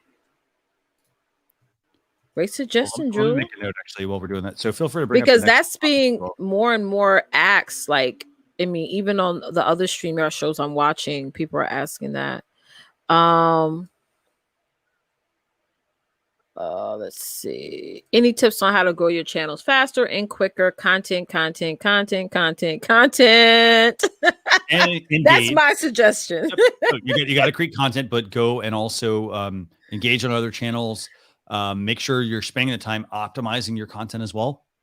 So like, for example, if it's YouTube, make sure you go and optimize. Facebook, you can't do a whole lot of optimization. Put it on your own website, build an email list. What else? Like there aren't shortcuts necessarily. So you just have to work smarter and not harder at what you're doing. Yeah, I think for me, what has grown my channel, I mean, I don't have 1,000 subs yet, but I started out with like 70 for years. I'm talking about years. And then when I started to really double down on community building and list building, it grew it started every time I go on my channel, I have more subscribers. I'm really big on the process. I'm not trying to do anything fast, because you can grow and get monetized fast, but then nobody's contributing. You know what I'm saying? You want to make sure that you really building that community, because those are your hardcore, die-hard fans. Like, I have some girls that watch me that like, they're all about Leticia. You know what I'm saying? And so that's really what it is building up that community of supporters, and then, having that great content. So that way, when you do reach that level of monetization or whatever, you have loyal people watching. So fast, quick, guys, listen, there's no such thing as microwave success on any platform. Trust the process. Double down on your content, double down on your overall show aesthetic, and then just work your way up there. If you're getting, 10 new subs a week, just imagine where you're going to be by next year. You know what I'm saying? So trust the process. Trust the process. And people know when you're getting impatient. Let me add that. When you're getting impatient, you want to fast track things. People know that. And then they don't want to follow you anymore. Yeah. Because you're making it icky. Go ahead, Christian. I'm sorry. I was gonna say UK Desi Garage. Like, yeah, definitely. Like, if you're here, come on stage, on screen with us. Let's say on stage. Come on stage with us, and let's talk through some of that. Because, for example, it'd be great to know, like, well, what are you currently doing? What have you tried? How long did you try things? Because a lot of people also do this. they start doing something, they do it once, and they say it doesn't work. Oh, yes. You got to do it Talk more than about once. it. So Whew. you got to do it, and you got to iterate on it. So, okay. So People, let's, it surprises me that people still say that to this day. yeah. Like, you know, I see that and I'll go on their page. I'm like, girl, where's your show? I don't see it. I did it last month, you know, the 20. I'm like, common sense. Mm-hmm. Yeah. You know, and so I'm looking here. Let me see. So I'm going to pull up Radon's comment And about camera yeah, tools, by the way. yeah, Lighting. So if you want to improve your image, like your image as in like your camera, adjust the lighting. yes. You know, bring more light in. For example, I literally have one light right now. It's one light right here. Oh, really? Yep, that's all I've got. All right. So, but it's designed also though to like, I mean, it's not very high. I don't think I have it turned up very high, but like it's big enough to where it produces that cone. Yeah, it brings it down. Yeah. So, and to go back to what you were saying, Christian, about how you and I talked about this privately. It's like there's so much people out there that has millions of followers and all that stuff, and people are not really looking at where they began. And another thing you mentioned, which is important, you mentioned it today earlier, that a lot of people have great backing. They may have that backing that's fueling, or people who are investors and things like that, that makes them get that fast track success, you know, which makes us who are just the normal everyday people feel like we're failing at this and we're not considering all these other entities, you know, so that is something to consider and think about as well. And the way you take, you know, and I don't say shortcuts, but the way you take some of those shortcuts is going back to what Leticia said earlier. It's to think big. Because if I want to take shortcuts, how do I get there faster? I then need to be networking with larger people. I need to network with people that are better than I am. Think big. Yeah. And don't be intimidated by it. Right. Yeah. So very good points. So I got one question I want to bring up, and then I'm going to bring Ricky on real quick. Ricky, I want to thank you for being patient, by the way.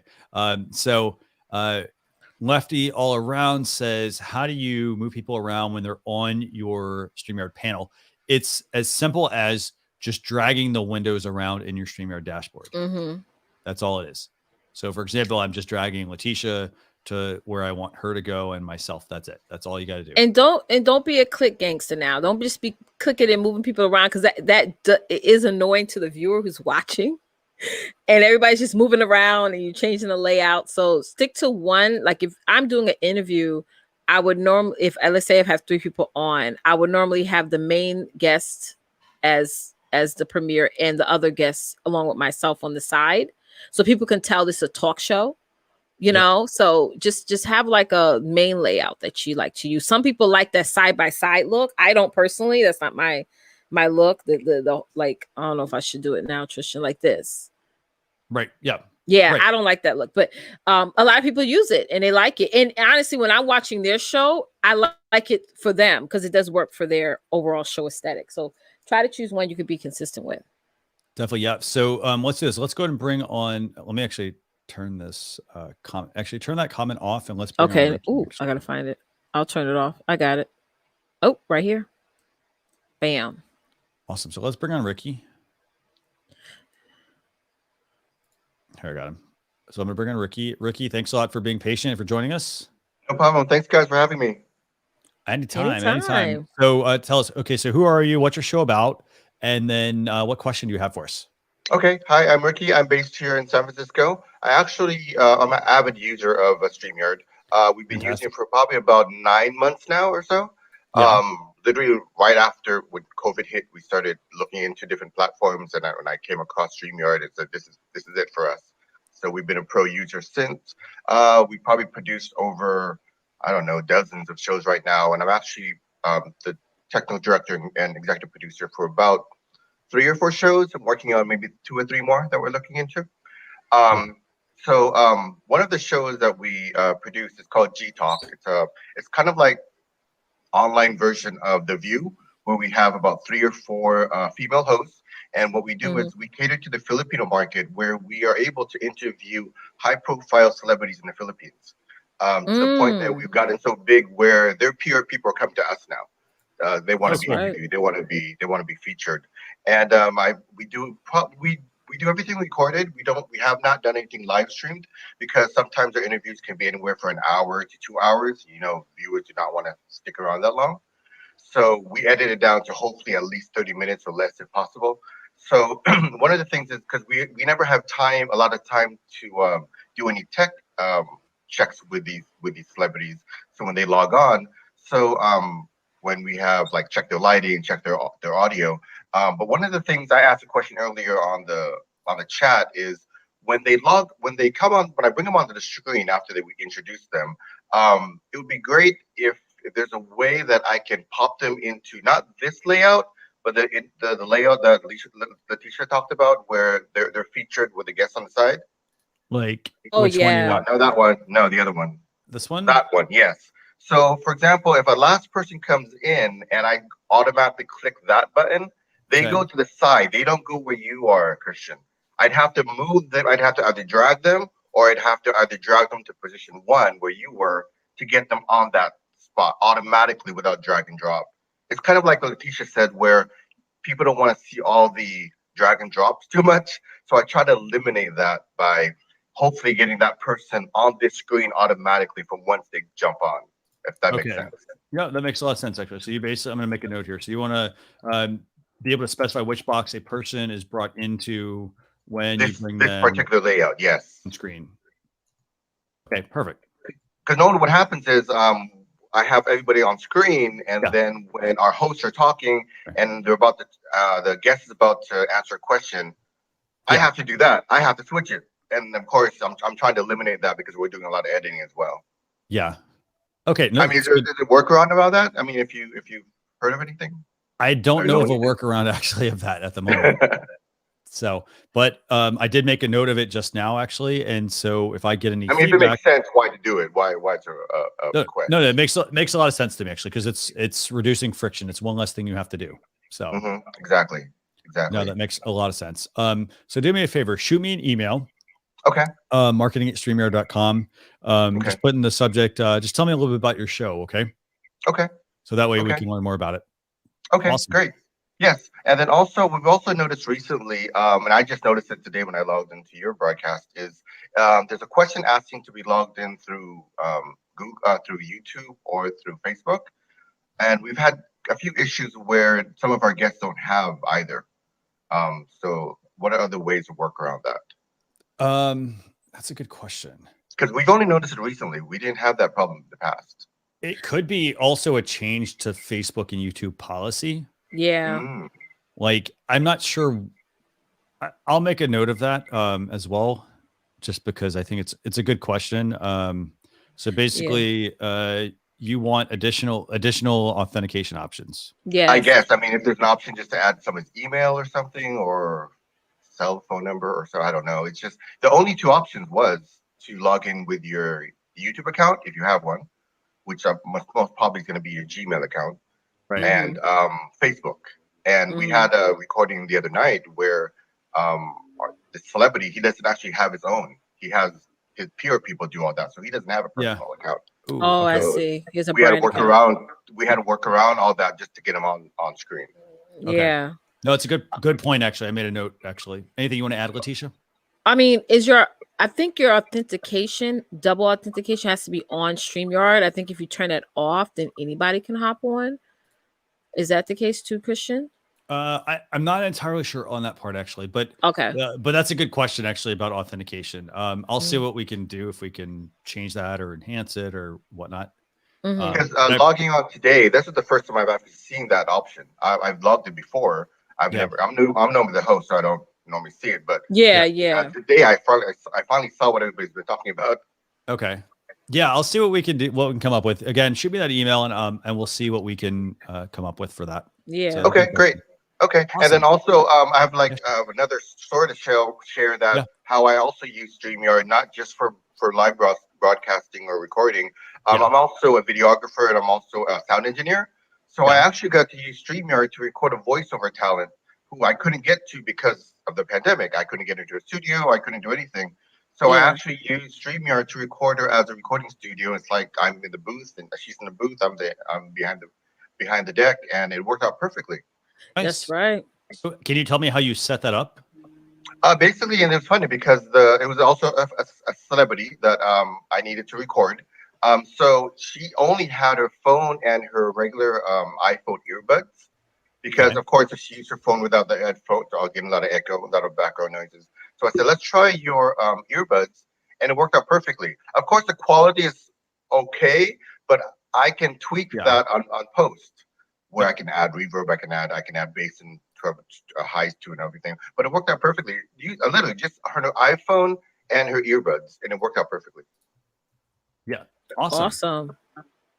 Very good question, actually. These are it's a really great tool. I mean, not just for live streaming as well. I mean, I've been an sound engineer for 30 years, and I finally get to record somebody remotely using this type of platform now. Yeah, that's good. It allowed you to adjust and still do what it is that you love. So that's amazing.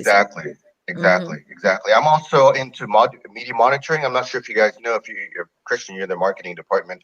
StreamYard's been mentioned in the news quite a bit of times the past few months, just on the news alone. So I monitor all the news stations nationwide, and I create reports sharing that with people. I can also share one with you, Christian. Yeah, sure. Yeah, you got my email, so or you got our email, so shoot me an email. That'd be great. Yeah. Okay. Perfect. Definitely. Awesome.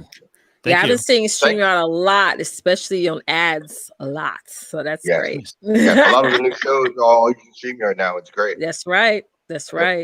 A lot of it's great to be part of the as you mentioned, Christian, earlier, the Facebook group is great for any questions and answers. Everybody's there so responsive. Yeah. Thank you so much. It's good, really good to hear.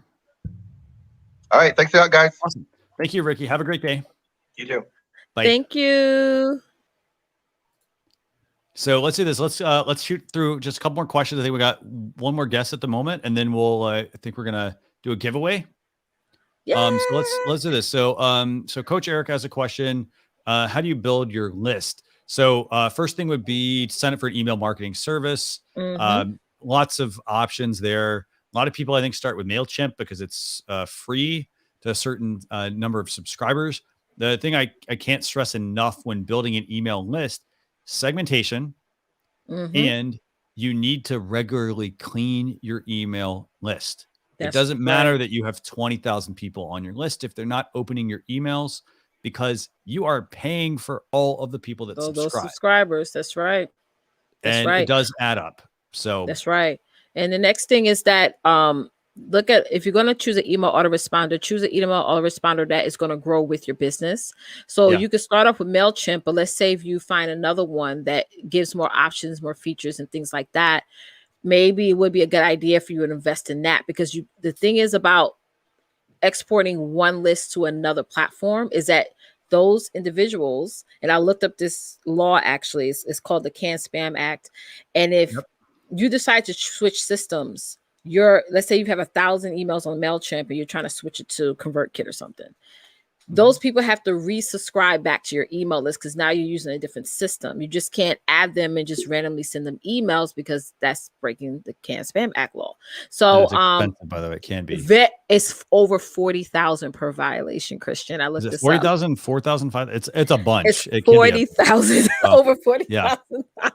So it's like you got to make sure you do that. But again, how do you build your list? You got to promote it. You got to open your mouth, talk about it. Get people to be encouraged to be added on it.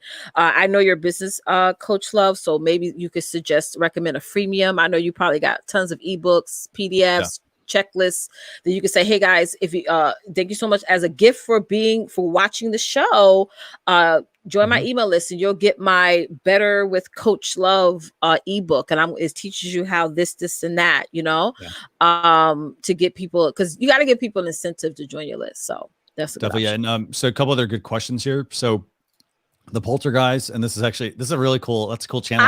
I saw his channel. It is. I was scared. It's amazing. Y'all gotta. We'll have to check this out. But says that they're on YouTube channel reviews that Dan and Dee do on the StreamYard channel, and it was totally awesome. So definitely check it out.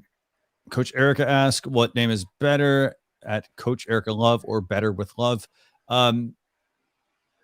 I mean, if you already have, so you have to remember, if you already have, for example, a Facebook page, you already set the URL, the custom URL, you can't change it. Like, I think they give you like one time and then it's pretty much set. So Yeah. I wouldn't go waffling back and forth between which one to use. The username doesn't really matter as much.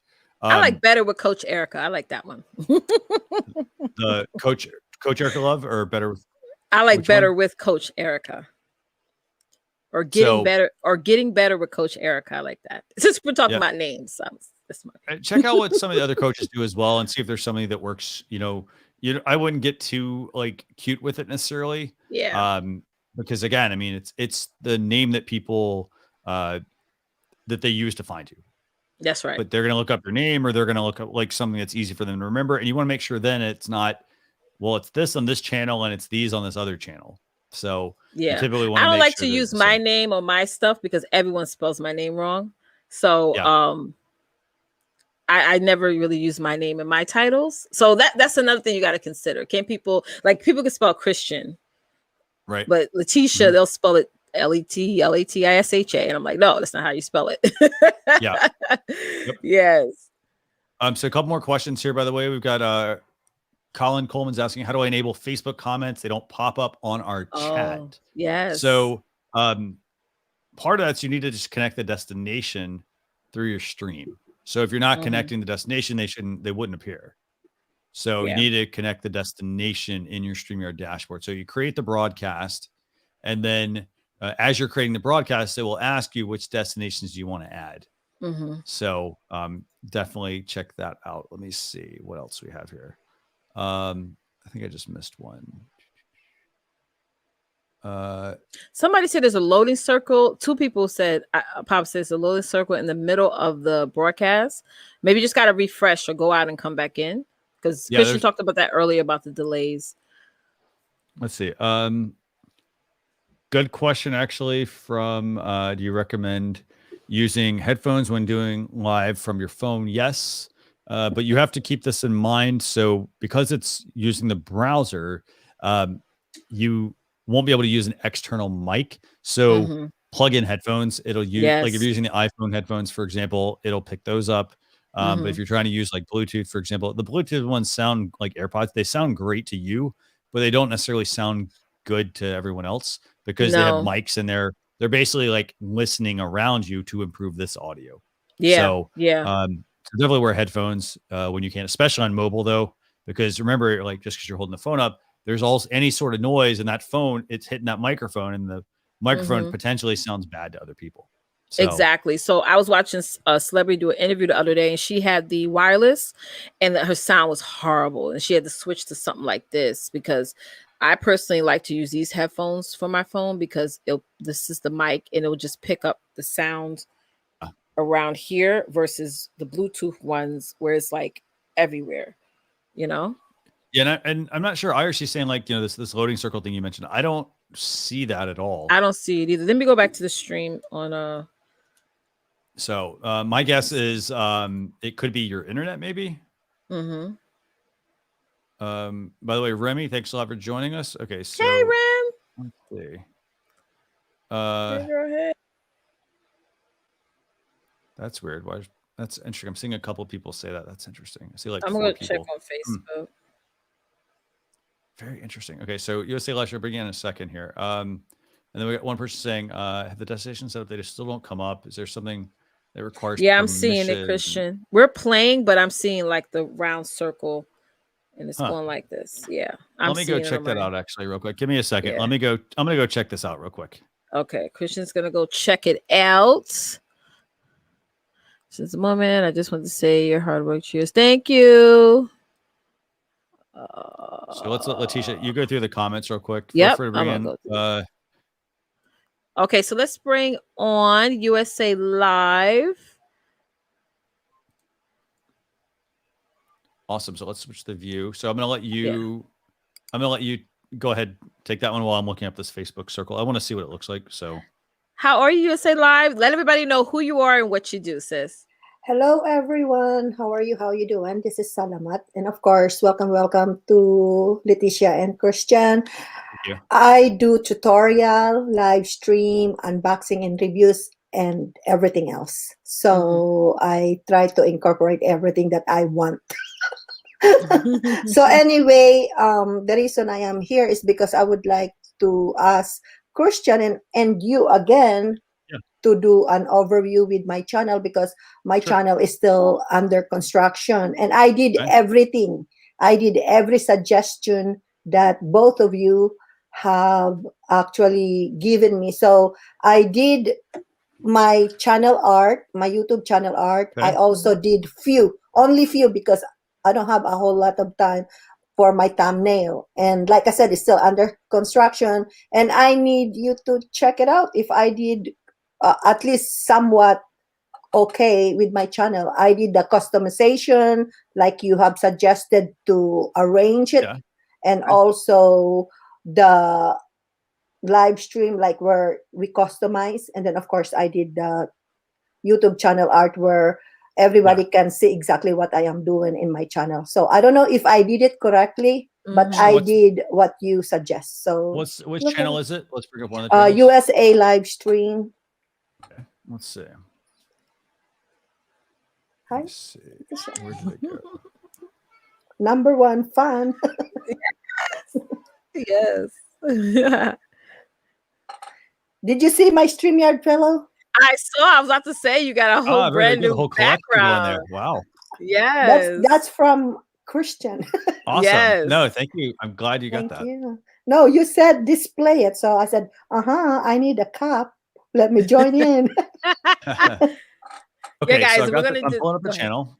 No, go ahead, Leticia. We're gonna do the giveaway soon, so please do hashtag love StreamYard. If you already put it in, I already added your name. Okay. Yes, awesome. And what we'll do is, Leticia, before we do that, because I want to show people this, because we always get the questions.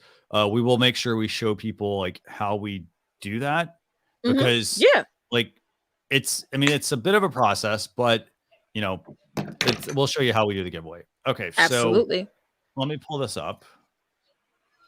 Okay, so I've got your YouTube channel. Here we go. And I would also suggest, by the way, USA Live Stream, I'd recommend trying to join the YouTube channel reviews as well. In addition to all the I'm more than happy to give you feedback. I would definitely recommend joining them as well, like the YouTube channel reviews that they do the second Saturday of every month, because Daniel and Dee do a fantastic job with that as well.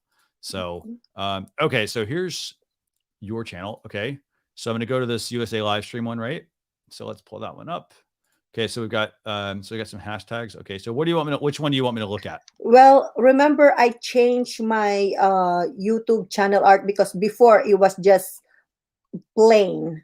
So now your suggestion, make sure that I also point out what is my channel is all about. So I added a small screen with tutorial, unboxing, live stream, reviews, and much more. And that's what I did. And then the customization, I arranged it the way you suggested. So I think, what do you think? I did okay? Or I'm looking at what we got here. So, okay, we've got popular uploads. Okay, so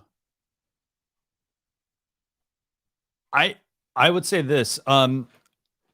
I think popular uploads is good to put up there. The one that you have to watch out for is the time frame. Okay. So these are so I'm just throwing this out there. It looks good. So when you do popular uploads, for example, this one has 15,000, which is awesome. But if I go through some of the others, and I'm like, oh, hey, she only had, the numbers are fine. But if I'm like, oh, she had 500 views, for example, your numbers are fine. Okay. But you get what I'm saying, right? So you want to make sure that you show. Hold on one second. Let me actually. I don't know how to do that yet. No. You're doing a good job with that. I just want to say that a lot of people, if you have a really good video that you did a long time ago, say that was 5 years ago, you just want to make sure popular uploads. You may not want to show that. Okay. But I think it's good otherwise. So then we have to look at what your channel is about. So for example, you do tutorials, unboxings, live stream. Right, live streams, and then do you do live stream reviews, or do you just do, or what? Can you tell me what that is? Well, I do a lot of live stream, mostly every other day, to increase my number, watch time and subscriber. So in between during the live stream, sometimes I do tutorial on it. Incorporate, and then of course if they have some reviews that I want to incorporate. Sometimes I do that also. So I do different kind of reviews, electronic gadget, YouTube settings, and different kind of stuff like that. Okay, so I would say this. I think you need to focus. You still need to focus. We got to niche Okay. down. Okay. So for example, I'm going to bring Michael Daniels' comment up here. He says the banner is confusing, and on mobile and iPad, you won't see half of the artwork. So that's a very good point. You do want to test on desktop and mobile to see what it's going to look like. But I would definitely say you need to niche down. So for example, you've got this one that says 10 key tips to becoming a successful YouTube creator. I would take out my hashtag. The hashtag has nothing to do with that. Okay. And then your hashtags that you've used. So like you've got USA live stream twice. I wouldn't put it at the beginning because it doesn't matter. Okay. You got USA live, like I would take the gadgets one out. Okay. Creator, you may want to use that, but like, it could be YouTube. So YouTube tips. For example, look up like YouTube creator would be probably you have too many hashtags here, first of all. Okay. So you need to shrink. You need to only pick like a handful of main ones to use. And then as far as the YouTube channel art, I am having a hard time. I don't know how to actually do what Michael was saying before. I don't know how to design the right way. So what you need to do is go to canva.com. And just here's the thing, just shoot me a private message and I'll direct you to some like resources and stuff like that as well. Okay, sounds but good. Canva.com, Canva would be the first place. And then what I would do is like I'd use a template. Okay. Yeah. So I'd start with using that same one. Yeah. Yeah, because it's still under construction because I just couldn't pinpoint the exact way of telling my YouTube channel. So yeah, I think maybe you can talk to me in private because I really need to make it sure that the channel is all about what I am actually trying to. And I want to bring up go ahead. No, well, for me, I mean, okay. So when I first started designing my shows, I thought of a word like, how do I want women to feel once they got done watching the show? And I love the word that I use. I use hashtag domination all the time, or hashtag let's dominate. And then I went on Google, I looked up the colors that that represents domination. And so that's the color I started to use. My template is simple because I always be like, oh my God, I will over design. Like your template's a little bit of overkill with design. You just got to simplify it and come up with that so that you can convey that overall experience to your audience. Okay.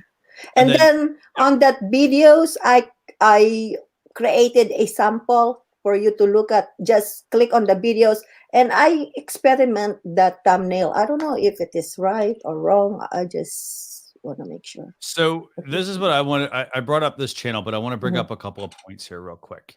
So from a design standpoint, Michael also says you can use Pixlr. That's another one. But yeah, there's lots of free options out there. Canva is probably where I'd start for you because if, for example, if you're not a designer, then you're just putting stuff together and it may or may not work. You may hit it out of the park. It's hard to say if it will or not. But there are some couple of points here. So like IRC Adventure Talk says that your channel is a bit too loud. And meaning like it's sort of in your face, like, and there's no color palette. If you really think about it, you've got red and white and black, for example, and then you've got this one that's blue. So you kind of like, I try to settle on a color palette and a design to go with. And that's where some of the templates that you'll see on like on those tools, they can help you. And it may not be exactly what you want, but it's a really good improvement to what you have.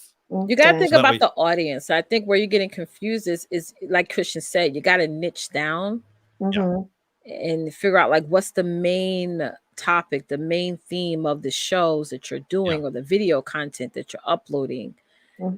So because like to that point, like, so for example, who is your audience? That's the first thing. Like who are you streaming to? So that's the first, who are you trying to reach? Because for example, I see ones about like YouTube settings, but then I saw something about social security cards, and so that's just some stuff you gotta kind of figure out which one you want to use. And it's not to say one's right or the other one's not. You're so funny. So I just say, like, you got to figure out which one you're going to go with. Okay. That's the first thing. And you use your views as well to help you a little bit. So like, for example, if you look at, you're like, well, hey, this video only got like, I'm not picking on this one, by the way. This one got like 40 views. Maybe this isn't the right topic for me to be streaming about. Like, oh, wow, I got this other one that happened to do really well. So that's one thing. Yeah, you're right. And then colors and images. So Omar also says colors and images were synonymous with your work or product. So that's something to keep in mind as well. Because I did notice, like, on your channel, you now have the membership section, which is great. 5, 10, 15, 20, $50 a month, for example. That's a lot of memberships, girl. Yeah. I am experimenting in case the other one doesn't work. Let me cook also. Yeah. No, so you got like different options. So basically the membership perk, by the way, for people that look at this, if you do the if you do something that, like, for example, is like, you sign up for a membership, then this gives you certain access to things. And then the other one gives you other access as well. So, for example, if you did the $10 one, well, I need to talk to you in person because this is like a second language. So it's better if I talk to you in person, then maybe you can guide me. Is it okay? Yep. Because I already have your info. I mean, my information, you already got it. You can call me, or I can call you. Yep. So I just need to actually, like Leticia was saying, define your audience. But I don't know how to actually get, because I'm still actually experimenting. I don't know which one actually worked. But when I look at one video or two video, I was like, well, the sales was working on me, and also the tips and the, what do you call that, the membership. So I'm thinking to tailor that. I know I can admit it to the world that I still have a long way to go, but at least I am trying and I made an effort. Absolutely. Right? Definitely. Yeah. And the reason I also put the YouTube channel art like that, because when you look at the cell phone, it's totally different. I mean, it was just a very, very small, right? They crop actually. So now this is gonna be my third time trying to change the YouTube channel art and thumbnail and everything else. So I thank you both for your suggestion, including with Michael, because it really helps me a lot. So this is great. I love this. You know why? Because it is a positive criticism towards my success. Yes, feedback. One day. Yeah. So anyway, thank you, Christian. I truly need you. No, you're very welcome. And the key points I think I can't stress enough, I mean, with this is just look at, like, this applies to live streaming as well. You have to look at, like, what you enjoy doing. Yes. So I realize, like, for example, you can have videos that talk about YouTube, being a creator on YouTube. You can have ones though that talk about how to apply for a social security card. You've got unboxing videos, you've got reaction videos. So you've got lots. You're like all over the place with a lot of things. And the thing is, if you focus and get really good at one area, you can then branch out into other ones. But exactly, I feel like right now you're like, okay, I throw like 10 things on the wall and like, okay, this one works, this one's not working. It's good that you're testing, but if you want to grow this, you need to focus on figuring out what is the one thing that you could do forever, basically, and tutorial. Not get bored about it. Like, you don't what do have you to like to talk about? What is it, the subject matter that you like to talk about? Because I talk a lot about email marketing on all my channels, but when people get in my worlds, like in my groups or become clients, then I talk about the wellness stuff that I'm doing, the makeup and all that other stuff. But on the front end, it's one thing and one thing only, that I'm driving that out. And then when people get into my world, then I, unleashed all the other things I have. So your page right now is like a laundry list of stuff. So it's now you got to separate the color clothes, the light color clothes, the dark clothes. You know what I'm saying? And think of what is the main topic that you can talk about for days. Like if I met you in a Starbucks or whatever, you could talk about for hours with me. What I really want that I am actually I don't know if it's pulling me back or pulling me up, but what I really want is tutorial, because that's the one that actually has a lot of views, as you can see, right? I really love tutorial, but I'm thinking, what if the tutorial didn't work? I still have the other video. So that is why I made the other video, just to test the water exactly where I'm but going. whatever you are really adamant to discuss or talk about, people will deem as important. It will work if you push it out there as often as possible. See, it's not the fact whether it's good or bad, it's the fact that the importance. How often do you talk about it? How often you feature that particular tutorial or topic in your live? When you jump around, your audience is going to jump around and eventually jump off. Yeah, because they're looking for consistency in one subject matter, not consistency in 20, 30, 50 subject matters. This is like when, like here in the US, when we're getting our GEDs or our high school diplomas, it's no fast track to that. You got to go to school for 12 years. If you want to be a doctor, you got to go to school for this number of years. So it's that process of you saying, I was guilty of this too, as well. USA Live. My page was all about everything. It wasn't until last October that I said, I need to niche down and figure out what is my enjoyment level. This is what's awesome about us being entrepreneurs, is that we could do things we love and talk about what we love all day to those who want to listen. So when I decided to niche down, not only did it make an easier job for me, because I could only now talk about one subject line, one pain point, and my audience is now, when they think of email marketing, they think of Leticia Campbell. So that's what it is. And trust and believe, I was like you. I was like, I wanted to hold on to all these things, like, because, I didn't want to miss opportunities. You know what I mean? And for a little while, people thought, oh, well, Leticia, well, not people, a couple of people, I don't want to say people, like it's hundreds, was like, oh, Tisha, I thought you're doing something different and you're not doing that anymore. I said, no, I'm niching down. I'm focusing on my level of importance, what makes me joy, what I love to talk about, and then talking about it all the time and allowing people to know me just for that thing. Now, when they get in my world, then I show my health and wellness stuff. Then I talk about my breastfeeding stuff. And I talk about all these other things that I offer. But what is the main thing I want to offer on the front end? That's what it really it is about. And then last question. Yeah, sure. Christian mentioned about color palette. What color would you suggest? I like red. That's branding. That's a lot of layers. Go ahead, Here's the thing. You like red, but you have to look at it like this. I'm gonna actually let me find this real quick.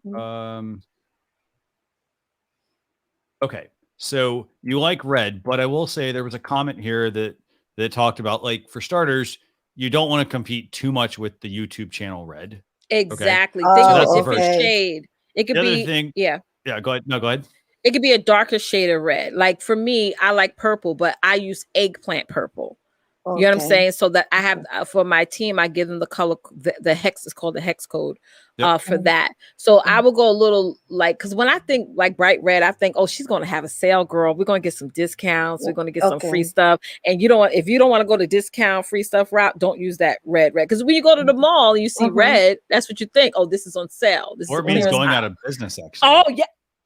There you go. Yeah. Christian has green. I think your color is green, right? But it's a soft green. It's like very soft and subtle. So I do want to. I have two things I want to bring up here. So I actually got a couple of things actually. And knowing to doing. By the way, we'll answer your question here in a second as well. So Joel Kitko says, make sure you know exactly what your passionate message is, and the audience will come. Confusion with your platforms will be a deterrent. That's right. Great point. So that just focuses on what reiterates what we said earlier. Niche down. Then to echo this point, Michael Daniels also shares a great piece of information. Unless you become a 1 million subscriber channel, You stay focused. Once you get big, you can do whatever you want. Like Amazon. Amazon was known for books. Exactly. They started with books. That's it. They got, so it's like I want to say it's sort of like building like a sort of like a plateau, I guess, in a way. So it's like, okay, so let me make sure this is on screen. So like you do this, you know, so like, or you ramp up. Okay, so I got my channel. I do it for a while.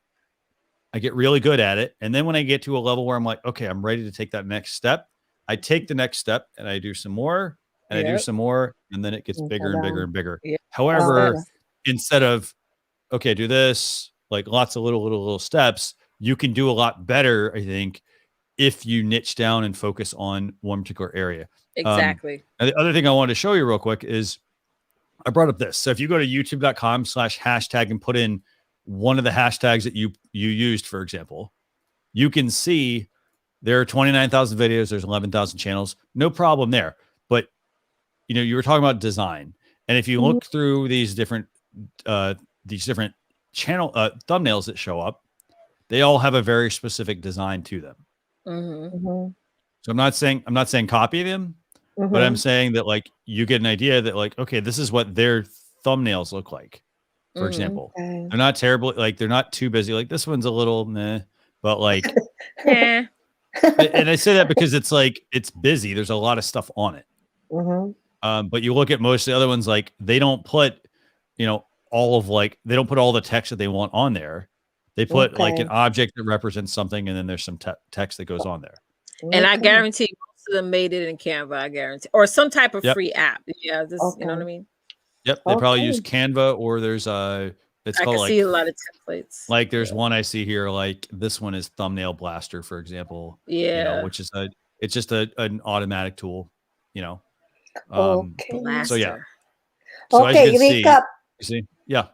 So my recap is I have to do the palette color, change the palette color, and then redo the thumbnail and channel art, and then try to go to TubeBuddy to find keywords of my tag, and that's it. No, first thing you gotta niche down first. Oh, gotta shed that fat. I'll shed it. You know, and say what do I like to talk about, and what finds I me like joy? to marketing. Remember, I told you first time I met you, I am into marketing and tutorials. So if I like how to niche the two, I like tutorial and marketing. I guess. Yeah, but you got to niche down further. Okay, so you like creating tutorials on marketing. Okay, great. Let's take that marketing a step further. Is broad. Marketing on what? Are you talking about like, hey, you know what? I want to talk about even further than that. You got to go further. Okay, can you think for me? Because it's farther. What do you want to become known for? That's the thing. Like it's not, it can't just be like, hey, I want to be known for tutorials, or I want to be known for marketing tutorials. So I am marketing, but towards like you and Leticia, like going that small business. So how do I tailor that? I'm gonna use me as an example. Like when I started to niche down, it was like, okay, I want to mainly talk about email marketing because that's what that's what I'm a guru at. And then I was like, okay, what Christian means by niche down, marketing to who? Okay, I want to market to female. I want to market to female entrepreneurs. I still have to niche down from there because I was like, well, I don't recruitment. I don't want I don't want to work with startups. I was very clear. I was like, I don't want to work with startup businesses. In order to work with me, you have to already have a established business. But then I went down even further. I said, well, what type of business? Coaches, consultants, course creators, network marketers, service providers. And that's how I started to like niche down and say, aha. How about networking recruitment? No, that's too much recruitment. Like what you just said. What about it, Christian? Marketing, networking. See, I'm having a hard time. English, please. I mean, niche. Just give me one niche. Marketing. So give me idea. It's hard to say because like it's hard. For example, for example, if you've never worked in email market, if you've never gotten into sales using, I am good in sales. Okay, you're good in sales. Okay, what type of sales? It could be house, retail, because sales is broad, right? Yeah, so that's very broad. Yeah, so I can sell house, I can sell car, I can sell anything. So No, go what further than that. about sell? So like Michael, for example, says very broad topics here. And I think, Michael, I think you're telling her she needs to go deeper, right? Correct me if I'm wrong on that, but I think he's trying to say you need to go deeper on that. So like, for example, if we're talking real estate, or like if you're talking about selling houses versus selling cars, two totally different things. Sales is a part of it, but you need to like focus on an area. So if you're like, hey, you know what, I want to teach people how to sell houses, then I would get into real estate marketing, for example, things like that. I would talk about real estate. I would talk about like what are the terms, for example, that somebody is that needs to know. Okay, Like okay, that now kind of I stuff. got it. Okay. And then my videos that I publish would be about that particular area. And you have to look at Leticia, you're muted, by the way. I totally need to capture that one like that. I don't bloopers. Okay, so Yeah, you got this okay. down. It's like, because again, if you're going to market to real estate and you're having building content on that, and they enjoy your channel, they subscribe, and then you're talking about cars, selling cars, they're going to unsubscribe right away because they're like, Okay. because it's like going to McDonald's. I'm not going to go to McDonald's and all of a sudden they're selling pizza, and I'm like, I want a Big Mac. Mhm. I don't want to see pizza on here. It's like when they tried to sell the McDonald's tried to come out with chicken wings. Like nobody brought it. Like we don't want, you're McDonald's. You're not Right. Popeyes. Oh. You're not Chick-fil-A. Like why are you selling chicken wings? Well, and that's the thing where like, you know, when you're like one of those types of businesses, they have to be like when they only do like lunch, if they're known for just lunch and like dinner, and then they're like, Yeah. oh, hey, we're going to start launching like breakfast. For IHOP example, tried to do that they had with now selling burgers, and people are like, wait, IHOP is pancakes. What are you Exactly. doing? And they ended that. They nixed that out with the burger Right. thing. So you got it. So, and Joel, by the way, Joel, do me a favor, shoot me an email, marketing@streamyard.com. I want to definitely chat more with you as well, because you've been sharing some fantastic like comments. She's one of my clients. Oh, perfect. Oh, good. Okay. So yeah, because Christian, you also into marketing, right? And Leticia, and this is why I actually try to gravitate to all of you, because both of you are into marketing, and Yeah, but are I you love doing it because marketing it's a also. trend, or you want to do it because are you passionate about I helping? am passionate. Okay, so then you have to niche down to what type of marketing do you want. Marketing is so broad, girl. I'm serious. It's such a big industry, and you know the fact that it is mostly male dominant. Now we as women have to niche down to connect with more females out there. So you got to figure out what type of, is it social media marketing for whom? Is it marketing people to sell their offers online? What type of offers? Product-based offers, digital offers, physical offers, things like that. So it's like you gotta like break it down according to what you know. Because a lot of times I see people who are like YouTube entrepreneurs who say, well, I watched a bunch of YouTube videos on emails or YouTube videos on selling products, and now I'm a genius at it. No, you gotta, if you worked, like I have over years of experience, over 2 decades of experience in sales and email marketing. So that's my Zone Your Genius level, and I built on that. You know what I mean? So that's the same thing you have to do. Start off with the foundation. There's something that you know that someone else out there doesn't. But So it can't be everything. That's the key thing. It can't be everything. Yeah. So definitely, you know, you want to make sure that you and here's the thing, maybe even before you create your next video, like build some time into your schedule to where you just sit down and you think about like what it is that you're good at. For example, I've been to social media marketing and digital marketing because I've been doing that for like 15, 16 years now. Mm-hmm. Like, so it's not like I just started today or even last year. I've been doing it for quite a while. So, you know, so I'm not saying like, oh, well, just because you don't have 15, 16 years or whatever, doesn't mean that you can't do it. Yeah, absolutely. But yeah. You know, and to add also another point here to Adam's exploits, like you can't be all things to all people. So you need to be very focused. Here's the thing. If you look at all the people like they're doing pretty much like tutorials online, they all have an area that they are known for. They're not a master of everything. Yeah. Like, for example, if it was social media, they're not covering, they're not like a master at LinkedIn and Instagram and YouTube and Facebook and whatever. Like they're good at them, but they are known for one thing. Like, for example, I got a friend, all he does is LinkedIn ads. That's the only thing he does. And it sounds boring, but he's really good at it. Yep. And so he's not trying to branch out into all the other things. He's not getting distracted by all the other things.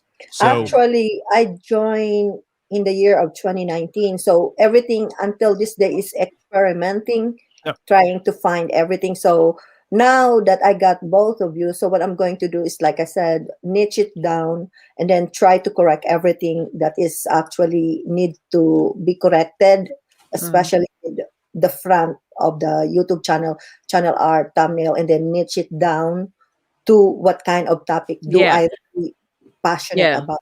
Okay. Experimentation comes after you discover your niche. That's where the experiment, that's where the testing and the experimenting come, not the before. Because then when you do it before, it comes out into a laundry list. But thank you for coming on. Christian, thank you. Don't forget Thank you very to much. keep in touch. Thank you both. Okay, bye-bye. Awesome. Bye. All right. All right. Okay, so it's giveaway time. And I know Leticia mentioned this earlier, and I'm going to do two things here real quick. For starters, we're giving away, what are we giving away today, Leticia? We're giving away a coffee cup. Yes, we're giving away one of these. So StreamYard mug, and just use hashtag love StreamYard. That's the first thing. And then Leticia's got this wheel of names, but in the meantime, before the wheel of names, do me a favor. Would love it if you guys hit that like button and the subscribe button. And of course, the notification bell, because we go live practically every single week on the StreamYard YouTube channel with some amazing topics. I know on Sunday we kick it off with a town hall. On Monday we've got live stream impact. I got to remember the schedule here. I think like Wednesday we got a StreamYard Connect. Thursday I think is StreamYard Spotlight. I think Friday is Learn with StreamYard, where we have a tutorial we do, and then back to Saturdays, obviously. So just lots of shows, and they're all there to help you, though. So put hashtag Learn with StreamYard, and then we're going to pull up this wheel of names, actually, that Leticia has. And I know I told you guys I'd show you how we're doing this, and I'll pull it up right now. I know we've got all the names here. Yeah, so just a couple of quick points here. So very simple. It's wheelofnames.com. Thanks again, Adam's Exploits as well, by the way, and USA Livestream, and Michael Daniels, and Coach Love, and everybody for joining us for this, and NLTMW. Like, thank you, and just so many people. I've had a great show. I think I hope you all have. We too. love you guys. Yeah. So this is the tool, and this is basically how it works. So Leticia, before we click the wheel, show them how you add the names. So you go to Wheel of Names, and she's doing this while we're actually doing the show. Yes. So what I do is, again, you don't have to set up an account or anything. Just go to wheelofnames.com and you just add the names or copy and paste the names into the drawing, and it automatically shows up on the wheel. Very cool. So, well, and by the way, for those of you who saw that like circle on screen, we'll work on figuring out what that is. Yeah. And knowing to doing, I would love to put that there. This is just not our tool. It's literally just a third-party website we're using. So you put the names on the right, Leticia? Yep. I put the names on the right. Click the wheel to spin. Very simple. So you can spin it whenever you're ready. Let's spin it. This is so much fun. Ooh. It's a lot of names, by the way. Yes, 29. Sean Kilgore. Very cool. So Sean, if you are hopefully watching, do me a favor, email marketing@streamyard.com. And what we'll do is we will get your mug sent out to you, but marketing@streamyard.com. Yeah. It's awesome. Yeah. So great show. I want to thank everybody for joining us this week. Yes. Anything else you want to add, Leticia? I think the overall, this aesthetic of the live stream show reviews, I love doing this show. It's like, I think the biggest thing is do what you love. Talk about the things that you love to talk about. That's what makes our shows fun. You know, there's so much trends out there. There's so much content out there. There's so many people doing different things online. And really, if you look at the foundation of what they're doing what they love to do. They're talking about the things that they enjoy to talk about. And then you pivot from there. You know, it's a marathon, not a sprint. Trust the process. I gotta say, I love the trust the process part. I mean, and Trust that it. applies to everything you do. I mean, if things aren't going your way, for example, on your live stream, it's like, okay, so let me continue to like don't do the same thing all the time. If you notice something's not working, for example, if you're like, hey, you know what, my views are down, don't just let it continue to go because it's something that like you have to work at. Like, okay, the views are down.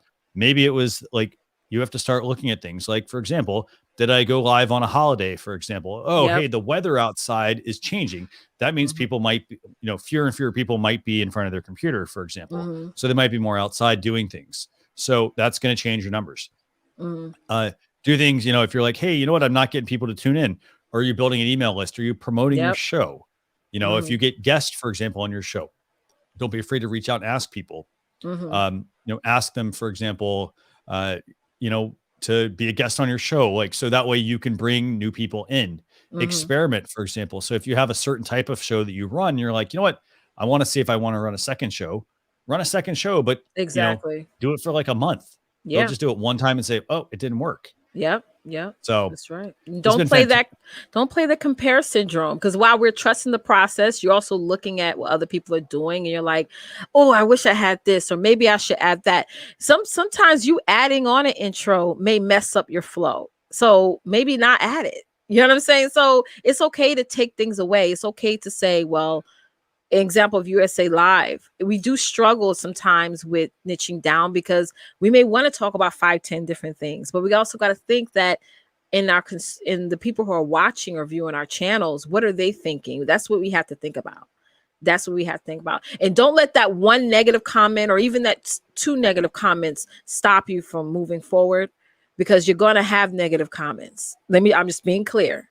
Christian and I both can attest to that. You're going to have people, even for this show, make comments something that says, oh, this is boring.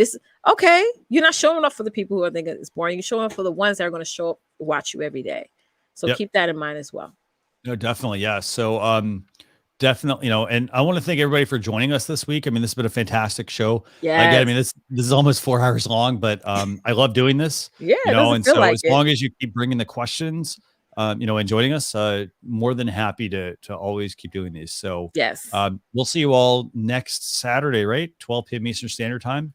That's right. So remember, this week, the one thing I can just encourage you to do is, take an assessment of your live stream. Like, is there an area where, you feel it's deficient? Like, hey, I need to get more viewers on, or I struggle with getting my show, for example, scheduled, or, getting a script, for example, or I fumble with certain things. Like, bring it to us next week and we want to help you. So we could talk about workarounds, like with the events thing. That was a good thing. A lot of people like that answer to that. So this was a great show. So thank you, everyone. And we'll see you all next Saturday. Bye, everyone.